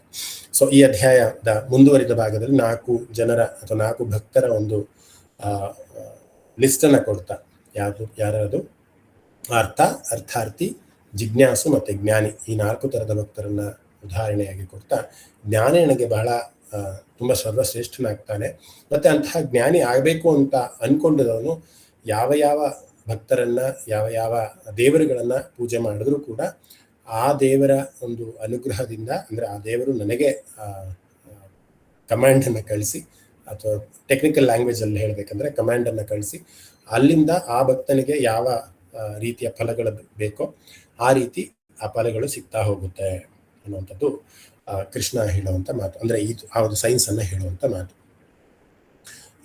ರಾಮಕೃಷ್ಣ ಪರಮಹಂಸರಿಗೆ ಬಹಳಷ್ಟು ರಾಮಕೃಷ್ಣ ಪರಮಹಂಸರ ಇದು ಕಥೆಗಳು ಅಥವಾ ಇದು ಬಹಳ ರೋಚಕವಾಗುತ್ತೆ. ಈ ಜಿಜ್ಞಾಸು ಅನ್ನುವಂತಹ ಒಂದು ಇದಕ್ಕೇನೆ ರಾಮಕೃಷ್ಣ ಪರಮಹಂಸರು ಪ್ರತಿದಿನವೂ ಕೂಡ ನಾನು ಯಾವತ್ತು ತಾಯಿ ಕಾಳಿಯನ್ನು ನೋಡ್ತೀನಿ, ನನಗೆ ಯಾವತ್ತು ಕಾಳಿ ನನಗೆ ದರ್ಶನವನ್ನು ಕೊಡ್ತಾಳೆ ಅಂತ ಪರಿತಪಿಸ್ತಾನೆ ಇರ್ತಾರೆ ಪ್ರತಿದಿನ. ಅಂದ್ರೆ ಅವ್ರಿಗೆ ಪರಮಾತ್ಮನ ತಿಳ್ಕೊಬೇಕು ಅನ್ನೋಂತಹ ಜಿಜ್ಞಾಸು ಯಾವಾಗ ಬಂತು, ಪ್ರತಿದಿನ ಗಂಗಾ ತಟಕ್ಕೆ ಹೋಗಿ ಸೂರ್ಯಾಸ್ತದ ಒಂದು ಸಮಯದಲ್ಲಿ ಸೂರ್ಯನ ನಿಂತು ನೋಡ್ತಾ ಇದ್ರಂತೆ. ಮತ್ತೆ ತುಂಬಾ ಬೇಜಾರು ಮಾಡ್ಕೊಂಡ್ರ, ಅಯ್ಯೋ ನನ್ನ ಜೀವನದ ಒಂದು ದಿನ ಹೋಯ್ತಲ್ಲ, ಸೂರ್ಯಾಸ್ತ ಆಗೋಯ್ತು ಇವತ್ತು, ನನ್ನ ಜೀವನದ ಒಂದು ದಿನ ಕಳೆದೋಯ್ತು, ನಾನು ಇನ್ನೂ ಕಾಳಿ ದರ್ಶನವನ್ನು ಮಾಡ್ಲಿಕ್ಕಾಗ್ಲೇ ಇಲ್ವಲ್ಲ ಅಂತ ಅವ್ರು ಹೋಗಿ ತಮ್ಮ ಮೂಗನ್ನ ಬಂಡೆಗೆ ಹೋಗಿ ಉಜ್ಕೊಂತಾ ಇದ್ರಂತೆ. ಅಂದ್ರೆ ಅವ್ರಿಗೆ ಶಿಕ್ಷೆ ಕೊಡ್ಕೊಂತಾರೆ, ನಾನು ಇವತ್ತು ಕಾಳಿ ನೋಡ್ಲಿಲ್ಲ, ನನ್ಗೆ ಇವತ್ತಾದ್ರೂ ಕಾಳಿ ದರ್ಶನ ಕೊಡ್ತಾಳೆ ಅಂತ ಅನ್ಕೊಂಡಿದ್ದೆ, ನನಗೆ ಇವತ್ತು ಕೂಡ ಕಾಳಿ ದರ್ಶನ. ಅಂದ್ರೆ ಅಂತರಾಳದಲ್ಲಿ ಕಾಳಿಯ ಮೇಲಿನ ಭಕ್ತಿ, ಕಾಳಿಯ ಮೇಲಿನ ಪ್ರಯತ್ನ, ಕಾಳಿಯನ್ನ ಸಂಧಿಸ್ಬೇಕು, ಕಾಳಿಯನ್ನ ಜೊತೆ ನಾನು ಲೀನನಾಗಬೇಕು ಅನ್ನೋಂಥ ಒಂದು ತವಕ ಏನಿದೆ ಅದು 24 ಗಂಟೆಯೂ ಕೂಡ ಇದೆ. ಆದ್ರೆ ಸೂರ್ಯಾಸ್ತದ ಸಮಯಕ್ಕೆ ಬಂದು ಕಾಳಿಯನ್ನ ದರ್ಶನ ಕೊಡ್ತಾಳ ಇವತ್ತು ನಾನು ಮಾಡಿದಂತಹ ಕರ್ಮಕ್ಕೆ, ಮಾಡಿದಂತಹ ಪ್ರಯತ್ನಕ್ಕೆ ಅಂತ. ಸೂರ್ಯಾಸ್ತವನ್ನು ನೋಡಿ ಅವರು ಹೋಗಿ ತಮ್ಮ ಮೂಗನ್ನ ಬಂಡೆಗೆ ಉಜ್ಕೊಳ್ಳೋರಂತೆ, ಗಾಯ ಆಗಿ ರಕ್ತ ಬರೋ ತನಕ. ಕಡೆಗೆ ಮತ್ತೆ ಬೆಳಗ್ಗೆ ಮತ್ತೆ ಸೂರ್ಯಾಸ್ತ ಮತ್ತೆ ಪ್ರಯತ್ನ ಮಾಡುವಂಥದ್ದು, ಮತ್ತೆ ತಪಸ್ಸನ್ನು ಮಾಡುವಂಥದ್ದು, ಮತ್ತೆ ಪಾರಾಯಣವನ್ನು ಮಾಡುವಂಥದ್ದು. ಕಡೆಗೆ ಒಂದು ದಿನ ಬರುತ್ತೆ, ಕಾಳಿ ದರ್ಶನವನ್ನೇ ಕೊಡೋದೇ ಇಲ್ಲ, ತನ್ನ ಒಂದು ಕಠಿಣವಾದಂತಹ ಒಂದು ಕಲ್ಲನ್ನು ತೆಗೆದುಕೊಂಡು ಆ ಕತ್ತನ್ನ ಕತ್ತರಿಸ್ಕೊಳ್ಳೋದಕ್ಕೆ ಹೋಗ್ತಾರೆ. ಹಾಗೆ ಕಾಲದೆಲ್ಲ ಚಾಕು ಅದೆಲ್ಲ ಎಷ್ಟು ಮಟ್ಟಿಗೆ ಇದೋ ಗೊತ್ತಿಲ್ಲ, ತನ್ನ ಕತ್ತನ್ನ ಕತ್ತರಿಸ್ಕೊಬೇಕು ಅಂತ ರಾಮಕೃಷ್ಣ ಪರಮಹಂಸರು ಹೋದಾಗ ತಾಯಿ ಕಾಳಿ ಬಂದು ಕೈ ಹಿಡಿದು ದರ್ಶನವನ್ನು ಕೊಡ್ತಾಳಂತೆ. ಇಲ್ಲಪ್ಪ, ನಾನು ತುಂಬಾ ನಿನ್ನ ಕಾಯಿಸಿದ್ದೀನಿ, ಇವತ್ತು ನಾನು ನಿನ್ನ ದರ್ಶನ ಕೊಡ್ತೀನಿ ಅಂತ ಕಾಳಿ ರಾಮಕೃಷ್ಣ ಪರಮಹಂಸರಿಗೆ ದರ್ಶನವನ್ನು ಕೊಡ್ತಾಳಂತೆ. ಇದು ಯಾವುದು ಕಟ್ಟಕತೆಗಳೆಲ್ಲ, ನಿಜವಾಗ್ಲಿ ಪರಮಾತ್ಮನ ನಾವು ನೋಡಬೇಕು, ನಾವು ಕಾಣಬೇಕು ಅನ್ನುವಂಥ ತವಕ ನಮ್ಮಲ್ಲಿ ಇದ್ದಿದ್ದೇ ಆದಲ್ಲಿ ನಮಗೆ ಖಂಡಿತ ದರ್ಶನ ಪ್ರಾಪ್ತಿ ಆಗೇ ಆಗತ್ತೆ. ನಾವು ಪ್ರತಿದಿನ ಜೀವನದಲ್ಲಿ ಅಳ್ತೀವಿ. ಏನಕ್ಕೆ ಅಳ್ತೀವಿ ಅಂತ ಅಂದ್ರೆ, ನನ್ಗೆ ಒಳ್ಳೆ ಮಗ ಹುಟ್ಟಿಲ್ಲ ಅಂತ ಹೇಳ್ತೀವಿ, ಅಥವಾ ಒಳ್ಳೆ ಮಕ್ಕಳು ಹುಟ್ಟಿಲ್ಲ ಅಂತ ಹೇಳ್ತೀವಿ, ಒಳ್ಳೆ ಗಂಡ ಸಿಕ್ಕಿಲ್ಲ ಅಂತ ಹೇಳ್ತೀವಿ, ನನ್ಗೆ ಒಳ್ಳೆ ಕೆಲಸ ಸಿಕ್ಕಿಲ್ಲ ಅಂತ ಹೇಳ್ತೀವಿ, ಬೇರೆ ಏನೇನೋ ಸಾಂಸಾರಿಕವಾದಂತಹ ಏನೇನೋ ಕಾರ್ಯಕ್ರಮ ಇದಕ್ಕೆ ನಾವು ಅಳ್ತೀವಿ. ಆದ್ರೆ ನಾವು ದೇವರನ್ನ ನೋಡಿಲ್ಲ ಅಂತ ಯಾವತ್ತನ ಹತ್ತಿದೀವ, ನನ್ಗೆ ದೇವ್ರ ದರ್ಶನ ಕೊಟ್ಟಿಲ್ಲ ಅಂತ ನಾವು ಯಾವತ್ತನ ಹತ್ತಿದೀವ? ಇದು ಕೂಡ ರಾಮಕೃಷ್ಣ ಪರಮಹಂಸರಿಗೆ ಯಾರೋ ಬಂದು ಕೇಳಿದಂತಹ ಪ್ರಶ್ನೆ. ನಾನು ದೇವರನ್ನ ನೋಡ್ಬೋದಾ, ನಾನು ದೇವರನ್ನ ಕಾಣ್ಬೋದಾ ಅಂತ ಯಾರೋ ಒಬ್ಬ ಭಕ್ತ ಬಂದು ರಾಮಕೃಷ್ಣ ಪರಮಹಂಸರಿಗೆ ಕೇಳ್ತಾರಂತೆ. ಖಂಡಿತ ನೀನ್ ನೋಡ್ಬೋದು, ಆದ್ರೆ ನಿನಗೆ ನೋಡುವಂತಹ ತವಕ, ಆಗ್ಲೇ ರಾಮಕೃಷ್ಣ ಪರಮಹಂಸರಿಗೆ ಇತ್ತಲ್ಲ ಪ್ರತಿದಿನ ತವಕ ಇತ್ತು. ಅವರ ಸೂರ್ಯಾಸ್ತ ಆದಾಗ ನನ್ನ ಒಂದು ದಿನ ಹೋಯ್ತಲ್ಲಪ್ಪ ಅನ್ನುವಂತಹ ಒಂದು ಗಿಲ್ಟ್ ಏನಿದೆ, ಅದು ನಮ್ಮ ಮನಸ್ಸುಗಳಲ್ಲಿ ಇದ್ದಾಗ ಖಂಡಿತ ನಾವು ದೇವರನ್ನ ನೋಡ್ಬೋದು. ನಾವು ಯಾವ್ದಾವ್ದಕ್ಕೂ ಅಳೋದಕ್ಕಿಂತ ಲೌಕಿಕವಾದಂತಹ ಸಮಸ್ಯೆಗಳಿಗೆ ಪ್ರತಿದಿನ ಗೊಳೋ ಅಂತ ಕೂತ್ಕೊಂಡು ಹೇಳ್ತೀವಿ, ಟೆನ್ಷನ್ ತಗೊಂತೀವಿ, ಡಿಪ್ರೆಷನ್ಗೆ ಹೋಗ್ತೀವಿ, ಎಲ್ಲ ಮಾಡ್ತೀವಿ. ಆದ್ರೆ ನಾನು ದೇವರನ್ನ ನೋಡಿಲ್ಲ, ನಾನು ದೇವರ ಪೂಜೆಯನ್ನು ಮಾಡಿಲ್ಲ, ನಾನು ಈ ಪ್ರಕೃತಿಗೆ ಈ ಒಂದು ವ್ಯವಸ್ಥೆಗೆ ನಾನು ಕೃತಜ್ಞತನಾಗಿಲ್ಲ ಅಂತ ಯಾವತ್ತನ ನಾವು ಹತ್ತಿದೀವ? ಯಾವತ್ತು ನೀವು ಆ ಥರದೊಂದು ಸನ್ನಿವೇಶಕ್ಕೆ ಅಳ್ತಿರಲ್ಲ, ಅಂದ್ರೆ ಮನಸಾರ ಅಳ್ತಿರಲ್ಲ, ಆಗ ಖಂಡಿತ ನಮಗೆಲ್ಲರೂ ಕೂಡ ದೇವರು ಕಾಣಿಸ್ಕೊಂತಾನೆ. ಈ ಜ್ಞಾನ ವಿಜ್ಞಾನ ಯುಗದಲ್ಲಿ ಈ ಒಂದು ಅಧ್ಯಾಯದಲ್ಲಿ ಕೃಷ್ಣ ಹೇಳ್ತಾ ಇರುವಂತಹ ಮಾತೇ ಇದು. ಯಾರು ನಿಷ್ಕಾಮರಾಗಿ ಯಾವುದೇ ಒಂದು ಪ್ರತಿಫಲಾಪೇಕ್ಷೆಯನ್ನ ಏನೂ ಇಲ್ದಲೆ ಕರ್ಮಗಳನ್ನ ಮಾಡ್ತಾ, ಆಗಲೇ ಹೇಳಿದಾಗೆ ಇರೋದು ಎರಡೇ ದಾರಿ ಮುಕ್ತಿಗೆ. ಒಂದು ನಿಷ್ಕಾಮವಾಗಿ ಕರ್ಮವನ್ನು ಮಾಡುವಂಥದ್ದು. ಪ್ರತಿ ದಿನ ನೀವು ಬೆಳಗ್ಗೆ ಇದ್ದಾಗ ನಿಮ್ಮ ಕರ್ತವ್ಯ ಏನು ಅದನ್ನ ಚಾಚು ಚಪ್ಪದಲೆ, ಸ್ವಲ್ಪವೂ ಯಾರಿಗೂ ಕೂಡ ಅನ್ಯಾಯ ಆಗದಲೆ, ಮನಸ್ಸಿಗೆ ನೋವು ಆಗದಲೆ ಇರೋ ರೀತಿಯಲ್ಲಿ ನೀವು ಕರ್ಮಗಳನ್ನು ಮಾಡ್ತಾ ಹೋದಾಗ ನಿಮ್ಮ ಮುಕ್ತಿಗೆ ನೀವು ಪಾತ್ರರಾಗ್ತೀರಾ.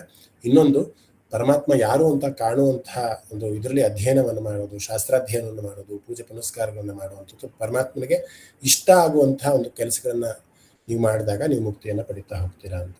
ಸೊ ಈ ಜ್ಞಾನ ವಿಜ್ಞಾನ ಯುಗದಲ್ಲಿ ಇನ್ನಿಷ್ಟು ವಿಚಾರಗಳನ್ನ ಪರಮ ಹೇಳ್ತಾ ಹೋಗ್ತಾರೆ. ನಾನು ಬರೀ ಹೇಳಿದ್ನಲ್ಲ, ಒಂದು ಎಲ್ಲೆಲ್ಲಿ ಕಾನ್ಸೆಪ್ಟ್ ಇದೆ, ಎಷ್ಟು ಭಕ್ತರಿದ್ದಾರೆ, ಅಥವಾ ಪರ ಮತ್ತೆ ಅಪರ ಪ್ರಕೃತಿ ಅಂದ್ರೆ ಏನು, ಇವೆಲ್ಲವೂ ಕೂಡ ಈ ಒಂದು ಅಧ್ಯಾಯದ ಒಂದು ಮೇನ್ ಕಾನ್ಸೆಪ್ಟ್ ಆಗಿರುತ್ತೆ. ಅದಕ್ಕೋಸ್ಕರ ನಾನು ಒಂದಿಷ್ಟು ಕಾನ್ಸೆಪ್ಟ್ಸ್ ಅನ್ನು ಹೇಳಿದೆ. ಮುಖ್ಯವಾಗಿ ಏನಂತಂದ್ರೆ ಶ್ರದ್ಧಾಯುಕ್ತನಾಗಿ ಯಾವುದೇ ದೇವರನ್ನ, ಪರಮಾತ್ಮ ಆಗಲೇ ನಾನು ಹೇಳಿದ್ನಲ್ಲ, ಯೋ ಯಾಮ್ ತನ್ ಭಕ್ತ ಶ್ರದ್ಧೆಯಾರ್ಚಿತು ಇಚ್ಛತಿ. ಯಾವ ತರದಲ್ಲಾದ್ರೂ ನೀವು ಪೂಜೆ ಮಾಡಿ, ಹಣ್ಣನ್ನಾದ್ರೂ ಇಡಿ, ಅಥವಾ ನಾನು ಬರೀ ತೀರ್ಥವನ್ನಾದ್ರೂ ಇಡಿ, ಅಥವಾ ಏನೂ ಕೂಡ ಇಡದಲ್ಲಿ ಬರೀ ಒಂದು ತುಳಸಿ ದಳವನ್ನಾದ್ರೂ ಇಡಿ, ಹೇಗಾದ್ರೂ ಇಟ್ಟು ಶ್ರದ್ಧೆಯ ಭಕ್ತಿಯಿಂದ ಯಾವ ದೇವರನ್ನ ಪೂಜೆ ಮಾಡಿದ್ರೂ ಕೂಡ ಅದು ಆ ದೇವರಿಗೆ ಹೋಗಿ ನಿಮಗೆ ಬರುವಂತಹ ಫಲವೇ ನಿಮಗೆ ಸಿಗ್ತಾ ಹೋಗುತ್ತೆ ಅಂತ.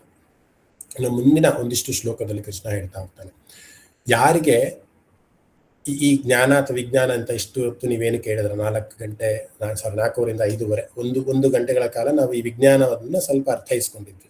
ಸ್ವಲ್ಪ ಜನ ಮನಸ್ಸಿಗೆ ಅಯ್ಯೋ ಏನ್ ಹೇಳ್ತಾರಪ್ಪ ಇವರು, ಇದ್ರಲ್ಲಿ ಏನು ಸತ್ವ ಇದೆಯಾ ಅಥವಾ ಇದ್ರಲ್ಲಿ ಏನು ಅರ್ಥ ಇದೆಯಾ ಅಂತ ಅಕಸ್ಮಾತ್ ಯಾರಿಗಾದ್ರೂ ಏನಾದ್ರು ಅನ್ಸಿದ್ರೆ ಅಂಥವರಿಗೆ ಪರಮಾತ್ಮ ಲಭಿಸೋದಿಲ್ಲ ಅಂತ ನಾನು ಹೇಳ್ತಾ ಇಲ್ಲ, ಪರಮಾತ್ಮನೇ ಹೇಳ್ತಾನೆ. ಅಂತವತ್ತು ಫಲಂ ತೇಷಾಂ ತದ್ಭಕ್ತ, ಅಂತಹ ಭಕ್ತರಿಗೆ ಅಂದ್ರೆ ಯಾರು ಇದು ಇವೆಲ್ಲವೂ ಈ ವಿಜ್ಞಾನ ಲಾಸು ಅಥವಾ ಈ ವಿಜ್ಞಾನದಲ್ಲಿ ಏನೂ ಇಲ್ಲ, ಈ ಪರ ಮತ್ತೆ ಅಪರ ಇವೆಲ್ಲವೂ ಕೂಡ ಮಿಥ್ಯ, ಆ ಥರದ್ದೆಲ್ಲ ಏನೂ ಇಲ್ಲ, ನಮ್ಮ ಲೈಫ್ ಹೇಗೆ ಬರುತ್ತೋ ನಾವು ಲೀಡ್ ಮಾಡಬೇಕು, ಈ ಥರದ ಮಂದ ಬುದ್ಧಿ ಉಳ್ಳಂತಹ ಜನರು ಆ ಒಂದು ಅಂದ್ರೆ ದೇವತೆಗಳನ್ನ ಪೂಜೆ ಮಾಡಿದ್ರೆ ಅದು ಕೂಡ ಎಲ್ಲ ನನಗೆ ಸೇರುತ್ತೆ, ಇದೆಲ್ಲ ನಾವೇನು ಹೇಳಿದ್ವಲ್ಲ, ಅಂಥವರಿಗೆ ಖಂಡಿತವಾಗ್ಲೂ ಯಾವತ್ತೂ ಕೂಡ ಆ ಮುಕ್ತಿ ಎನ್ನುವಂತಹ ದಾರಿ ಸಿಗೋದೇ ಇಲ್ಲ. ಮತ್ತೇನು ಸಿಗುತ್ತೆ ಅವ್ರಿಗೆ? ಅವರು ಸಿಗೋದು ಅಂತದ್ದು ಮತ್ತೆ ಪುನರ್ಜನ್ಮ ಸಿಗ್ತಾ ಹೋಗುತ್ತೆ, ಮತ್ತೆ ಅವ್ರು ಮಾಡಿದಂತಹ ಪಾಪಕರ್ಮಗಳನ್ನು ಅವರು ಅನುಭವಿಸ್ತಾನೆ ಇರ್ತಾರೆ. ಪುನರಪಿ ಮರಣಂ ಪುನರಪಿ ಜನನಂ ಅನ್ನುವಂತಹ ಒಂದು ನಿಟ್ಟಿನಲ್ಲಿ ಅವರಿಗೆ ಸದಾ ಒಂದಲ್ಲ ಒಂದು ರೀತಿಯ ಜನ್ಮವನ್ನು ತಾಳ್ತಾ ಅವ್ರಿಗೆ ಅಂತ್ಯ ಅನ್ನೋದೇ ಇರೋದಿಲ್ಲ. ಅಂತ್ಯ ಅಂದ್ರೆ ಮತ್ತೆ ಆ ಸೈಕಲ್ ಅನ್ನೋದು ಹೋಗ್ತಾನೆ ಇರುತ್ತೆ ಅಂತ. ಸೊ ಆ ರೀತಿ ಇರುತ್ತೆ. ಸೊ ಅಂಥವರು ಕೃಷ್ಣ ತುಂಬಾ ಡಿಕ್ಲೇರ್ ಮಾಡಿಬಿಡ್ತಾನೆ, ಬುದ್ಧಿಹೀನರಾದಂತಹ ಜನರು, ನನ್ನನ್ನ ಆ ಪರಾಪ್ರಕೃತಿ ಇದೆ, ಆ ಒಂದು ಶಕ್ತಿ ಇದೆ ಅಂತ ಯಾರು ನಂಬೋದಿಲ್ವೋ, ಅಥವಾ ಇಂದ್ರಿಯಗಳ ಸುಖಕ್ಕೆ ಯಾರು ಅತೀತರಾಗಿರ್ತಾರೋ ಅವರು ಸಚ್ಚಿದಾನಂದ ಘನ ಪರಮಾತ್ಮನನ್ನ ಅಥವಾ ಸ್ವರೂಪವನ್ನ ಎಂದಿಗೂ ಕೂಡ ಕಾಣೋದಕ್ಕೆ ಸಾಧ್ಯನೇ ಇಲ್ಲ. ಸಾಮಾನ್ಯವಾಗಿ ಕೃಷ್ಣ ಒಬ್ಬ ಸಾಮಾನ್ಯವಾಗಿ ಹುಟ್ಟಿದ, ರಾಮ ಒಬ್ಬ ಸಾಮಾನ್ಯವಾಗಿ ಹುಟ್ಟಿದ ಅಂತ ನಾವೇನಾದರೂ ಅಂದ್ಕೊಂಡ್ರೆ ನಮ್ಮಷ್ಟು ಬುದ್ಧಿಹೀನರು ಬೇರೆ ಇನ್ಯಾರಿಲ್ಲ. ಮೊನ್ನೆ ಹನುಮ ಜಯಂತಿ ದಿನ ಒಬ್ರು ತುಂಬಾ ಚೆನ್ನಾಗಿ ಹೇಳ್ತಾ ಇದ್ರು, ರಾಮನನ್ನು ನಾವು ಯಾಕೆ ಪುರುಷೋತ್ತಮ ಅಂತ ಕರಿತೀವಿ ಅಂತ. ಪುರುಷೋತ್ತಮ ಅಂದ್ರೆ ಪುರುಷನಲ್ಲಿ ಉತ್ತಮ ಪುರುಷೋತ್ತಮ ಅಂತ.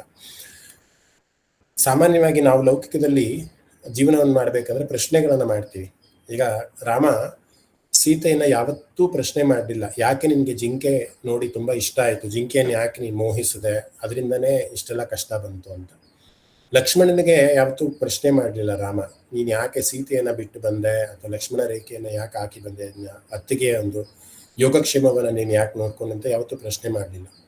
ತಾಯಿ ಕೈಕೆ ಪ್ರಶ್ನೆ ಮಾಡಲಿಲ್ಲ, ಅಮ್ಮ ನೀನ್ ಯಾಕೆ ನನಗೆ ಕಾಡು ಕಟ್ತಾ ಇದೆಯಾ, ನಾನು ಮಾಡಿದಂಥ ತಪ್ಪೇನು ಅಂತ ಯಾವತ್ತೂ ಕೂಡ ರಾಮ ಪ್ರಶ್ನೆ ಮಾಡಲಿಲ್ಲ ಕೈಕೆಗೆ. ಅಥವಾ ತಂದೆ ದಶರಥನಿಗೆ ನಿನ್ನ ಒಂದು ವರದ ಇಚ್ಛೆಗೆ ನನ್ನನ್ನು ಯಾಕೆ ಬಲಿಪಶು ಮಾಡಿದೆ ಅಂತ ಒಂದು ಪ್ರಶ್ನೆಯನ್ನು ಕೂಡ ರಾಮ ಮಾಡಲಿಲ್ಲ. ಇದೆಲ್ಲ ಒಂದಿಷ್ಟು ಎಕ್ಸಾಂಪಲ್ ನಾನು ಕೊಡ್ತಾ ಇದ್ದೀನಿ ಅಷ್ಟೇ. ಆದ್ರೆ ನಾವು ಲೌಕಿಕದಲ್ಲಿ ನಾವೇನಾದ್ರೂ ಪುರುಷರಾದರೂ ಒಂದು ಸಣ್ಣ ಕಾರಣ ಸಿಕ್ಕರೆ ಸಾಕು ಅದನ್ನು ಪ್ರಶ್ನೆ ಮಾಡ್ತೀವಿ, ಇದು ಯಾಕೆ, ನೀನ್ ಯಾಕೆ ಈ ತಪ್ಪು ಮಾಡೆ, ನಿನ್ನಿಂದನೇ ಎಲ್ಲ ಆಗಿದ್ದು, ನಿಂದ ನನಗೆ ಕಷ್ಟ ಅಂದ್ರೆ ಈಗ ನಾವು ಲೌಕಿಕದಲ್ಲಿ ನಾವೆಲ್ಲ ಹೇಗಿರ್ತೀವಿ ಅಂದ್ರೆ ನಮ್ಮ ತಪ್ಪುಗಳನ್ನ ಇನ್ನೊಬ್ಬರ ಮೇಲೆ ಹಾಕಿ ಹೋಗೋ ತರ ಇರ್ತೀವಿ. ಆದ್ರೆ ಯಾಕೆ ರಾಮನ ಗುಣದಲ್ಲಿ ತುಂಬಾ ವಿಶೇಷ ಪುರುಷರಲ್ಲಿ ಉತ್ತಮ ಪುರುಷೋತ್ತಮ ಅಂತ ಯಾಕೆ ಅನ್ಸ್ಕೊಂತಾನೆ ರಾಮ ಅಂತ ಅಂದ್ರೆ, ಬಂದಿದ್ದನ್ನ ವಾಸ್ತವವಾಗಿ ಹೇಗೆ ಸ್ವೀಕಾರ ಮಾಡಬೇಕೋ ಹಾಗೆ ಸ್ವೀಕಾರವನ್ನು ಮಾಡಿದ ರಾಮ. ಅದಕ್ಕೋಸ್ಕರ ಅವನಿಗೆ ಪುರುಷೋತ್ತಮ ಅಂತ ಕರೆದ್ರು. ಪ್ರಶ್ನೆ ಮಾಡಿದ್ದಿದ್ರೆ ರಾಮ ಆ ಸಮಸ್ಯೆಗಳು ಬರ್ತಾ ಇರಲಿಲ್ಲ ಅಂತ ಏನಲ್ಲ. ಸೀತೆ ಜಿಂಕೆಯನ್ನು ಮೋಹಿಸೋದಕ್ಕೆ ಹೋದ, ಅದನ್ನ ಕೇಳಿ ಏನ್ ಪ್ರಯೋಜನ ಇದೆ ಸೀತೆಗೆ? ಅಥವಾ ಲಕ್ಷ್ಮಣ ಸೀತೆಯನ್ನ ಬಿಟ್ಟು ಬಂದಿದ್ದಾಗಿದೆ, ಮತ್ತೆ ಲಕ್ಷ್ಮಣನ ಪ್ರಶ್ನೆ ಮಾಡಿದ್ರೆ ಏನ್ ಬಂತು ಅಲ್ಲಿ ಪ್ರಯೋಜನ? ಸೊ ನಾವೆಲ್ಲರೂ ಕೂಡ ನಮ್ಮ ಜೀವನದ ಯಾವ ರೀತಿ ಜೀವನವನ್ನು ಮಾಡಬೇಕು ಅಂತಂದ್ರೆ, ಆದಷ್ಟು ಬೇರೆಯವರ ಮೇಲೆ ತಪ್ಪನ್ನ ಹೊರಿಸುವಂಥದ್ದು ಅಥವಾ ಬೇರೆಯವರನ್ನ ಪ್ರಶ್ನೆ ಮಾಡಿ ನಾವು ಎಸ್ಕೇಪ್ ಆಗುವಂಥದ್ದು, ಈ ರೀತಿಯಾದ ಸ್ವಭಾವಗಳಿಂದ ನಾವೆಲ್ಲರೂ ಕೂಡ ದೂರ ಆಗ್ತಾ ಹೋದಾಗ ನಾವು ಪುರುಷರಲ್ಲಿ ಉತ್ತಮ ಪುರುಷೋತ್ತಮರಾಗಿರುವಂತಹ ಒಂದು ಅಟ್ಲೀಸ್ಟ್ ಒಂದು 10% ಜಾಸ್ತಿ ಆಗುತ್ತೆ. ಅಟ್ಲೀಸ್ಟ್ 1% ಆದರೂ ನಮ್ಮ ಒಂದು ವ್ಯಕ್ತಿತ್ವದಲ್ಲಿ ಸ್ವಭಾವದಲ್ಲಿ ನಾವು ಬದಲಾವಣೆಯನ್ನ ಕಾಣ್ತಾ ಹೋಗ್ತೀವಿ. ಆ ಸಚ್ಚಿದಾನಂದ ಘನ ಪರಮಾತ್ಮನನ್ನ ನೋಡೋದಕ್ಕೆ ಅಥವಾ ಅವನಲ್ಲಿ ಹೋಗಿ ಲೀನವಾಗೋದಕ್ಕೆ ನಾವು ಪ್ರಯತ್ನವನ್ನು ಮಾಡ್ತೀವಿ ಅಂತ ಅನ್ಸುತ್ತೆ. ಸೊ 7ನೇ ಅಧ್ಯಾಯದ ಕೊನೆಯಲ್ಲಿ ಅಂತಹ ಒಂದು ಭಕ್ತರ ಅಥವಾ ಅಂತಹ ಒಂದು ಮೂಢ ಜನರ ಬಗ್ಗೆ ಕೃಷ್ಣ ಹೇಳ್ತಾ ಹೋಗ್ತಾನೆ. ನನ್ನನ್ನು ಅರ್ಥ ಮಾಡ್ಕೊಳ್ಳೋದಕ್ಕೆ ಎಂದಿಗೂ ಕೂಡ ಸಾಧ್ಯವಿಲ್ಲ. ಈ ಸೃಷ್ಟಿಯಲ್ಲಿ ಅವರ ಇಚ್ಛೆಯಂತೆ ಅವರ ಸುಖಕ್ಕೆ ಯಾರು ಮೋಹಿತರಾಗಿ ಇರ್ತಾರೆ. ನಾನಾಗ್ಲೇ ಮಾಯೆ ಬಗ್ಗೆ ಹೇಳ್ತಾ ಇದ್ದೆ. ಯಾರು ಮಾಯೆಯಿಂದಲೇ ಎಲ್ಲವೂ ಇದೆ, ಕ್ಷಣಿಕವಾದ ಸುಖದಲ್ಲೇ ಎಲ್ಲವೂ ಇದೆ, ನಾನು ಇದರಲ್ಲೇ ಸುಖವನ್ನ ಕಾಣ್ತೀನಿ, ನನಗೆ ಅದನ್ನ ಬಿಟ್ಟರೆ ಬೇರೆ ಯಾವುದೂ ನನಗೆ ಸುಖ ಅಂತ ಅನ್ಸಲ್ಲ ಅನ್ನುವಂಥ ಮೂಢ ಜನರಿಗೆ ಅವರು ಆ ಲೆವೆಲಲ್ಲೇ ಇರ್ತಾರೆ, ಮುಂದಿನ ಒಂದು ಲೆವೆಲ್ಗೆ ಹೋಗೋದೇ ಇಲ್ಲ. ಇಚ್ಛಾ ದ್ವೇಷ ಸಮುತ್ಥೇನ ದ್ವಂದ್ವ ಮೋಹೇನ ಭಾರತ ಸರ್ವಭೂತಾನಿ ಸಮೂಹಂ ಸರ್ಗೇ ಯಾಂತಿ ಪರಂತಪ ಅಂತ ಒಂದು ಶ್ಲೋಕ ಬರುತ್ತೆ. ಅಂದ್ರೆ ಅರ್ಜುನಿಗೆ ಹೇಳುವಂಥ ಮಾತು, ಸೃಷ್ಟಿಯಲ್ಲಿ ತನ್ನ ಇಚ್ಛೆ ಅದು ತನ್ನ ಒಂದು ದ್ವೇಷಗಳಿಂದ ಉಂಟಾಗುವಂತಹ ಯಾವುದೋ ಒಂದು ಸುಖ ದುಃಖ ದ್ವಂದ್ವ ಮೋಹ ಎಲ್ಲದರಲ್ಲಿ ಸಿಕ್ಕಾಕೊಂಡು ಅಂದ್ರೆ ಭ್ರಮೆಯ ಒಂದು ಲೋಕದಲ್ಲಿ ಸಿಕ್ಕಾಕೊಂಡು ಪ್ರಾಣಿಗಳ ತರ ಬದುಕೋದಕ್ಕಿಂತ ಅಪರ ಅನ್ನುವಂತಹ ಒಂದು ಶಕ್ತಿ ಇದೆ, ಅದು ನಮ್ಮನ್ನೆಲ್ಲ ಕೂಡ ನಡೆಸ್ತಾ ಇದೆ. ನಾವು ಅವನಿಗೆ ಶರಣಾಗತಿ ಆಗಿದ್ದೀವಿ ಅನ್ನೋ ಮನೋಭಾವದಿಂದ ಯಾವಾಗ ಒಬ್ಬ ಭಕ್ತ ಶರಣಾಗತಿ ಆಗ್ತಾನೆ, ಆಗ ಅವನು ಪಂಡಿತ ಪರಮಾತ್ಮ ನಮ್ಮೆಲ್ಲರನ್ನು ಕೂಡ ರಕ್ಷಿಸ್ತಾನೆ ಅನ್ನೋದು ಈ ಜ್ಞಾನ ವಿಜ್ಞಾನ ಯೋಗ ಅನ್ನುವಂಥದ್ದು. ಸೊ ಇಲ್ಲಿ ಮುಖ್ಯವಾಗಿ ವಿಜ್ಞಾನ ಅಂತ ಅಂದ್ರೆ ಆಗಲೇ ಇದೆ 8-fold ಕಾನ್ಸೆಪ್ಟ್ ಮತ್ತು 1-fold ಕಾನ್ಸೆಪ್ಟ್ ಅಂತ. 8-fold ಅಂದ್ರೆ ಜಡತ್ವವಾದಂತಹ ವಸ್ತುಗಳು, ನಾನೇನು ಹೇಳಿದೆ, ಭೂಮಿ ಅಗ್ನಿ ವಾಯು ಇವೆಲ್ಲ 8 ಹೇಳಿದ್ದಾರೆ, ಮನಸ್ಸು ಬುದ್ಧಿ ಅಹಂಕಾರ, ಇವೆಲ್ಲದಕ್ಕೂ ಕೂಡ ಚೇತನ ರೂಪವಾಗಿ ಅಂತ ಚಲನೆಯನ್ನು ಕೊಡುವಂತಹ ರೂಪ ಅದು ಒಂದು ಶಕ್ತಿ ಇದೆ. ಆ ಶಕ್ತಿ ಅಂದ್ರೆ ಅದು ಪರಮಾತ್ಮನ ಶಕ್ತಿ. ಅದಕ್ಕೆ ಬ್ರಹ್ಮ ಅಂತಲೂ ಕೂಡ ಕರೀತಾರೆ. ಬ್ರಹ್ಮ ಅಂತಂದ್ರೆ ಇಲ್ಲಿ ಚತುರ್ಮುಖ ಬ್ರಹ್ಮ ಅಲ್ಲ, ಅದನ್ನು ಮೀರಿದಂತಹ, ಅವನಿಗೆ ಹೆಸರು ಇಲ್ಲ, ಅದಕ್ಕೇನು ಇದೇ ಇಲ್ಲ, ಅಂತಹ ಒಂದು ಶಕ್ತಿ ಎಲ್ಲಾ ಜಡತ್ವವನ್ನು ನಡೆಸ್ತಾ ಇದೆ. ಇದೇ ವಿಜ್ಞಾನ. ಸೊ ಜ್ಞಾನ ಅಂದ್ರೆ ರಾಮಕೃಷ್ಣ ದೇವರು ಇದಾನೆ ಅನ್ನೋದೇ ಜ್ಞಾನ. ಆ ವಿಜ್ಞಾನ ಅಂತ ಅಂದ್ರೆ ಎಲ್ಲಾ ಜಡತ್ವವಾದದ್ದನ್ನ ನಡೆಸುವಂತಹ ಒಂದು ಶಕ್ತಿ ಇದೆ. ಆ ಶಕ್ತಿಗೆ ನಾವು ಶರಣಾಗತಿ ಆಗಿದ್ದೀವಿ ಅನ್ನುವಂಥ ಮನಸ್ಥಿತಿಯನ್ನ ಯಾರು ಇಟ್ಕೊಂಡು ಹೋಗ್ತಾರಲ್ಲ, ಅದು ವಿಜ್ಞಾನ ಅಂತ ಅನ್ಸ್ಕೊಳುತ್ತೆ. ಸೊ ಇಲ್ಲಿಗೆ 7ನೇ ಅಧ್ಯಾಯ ಸಮಾಪ್ತಿ ಆಗತ್ತೆ.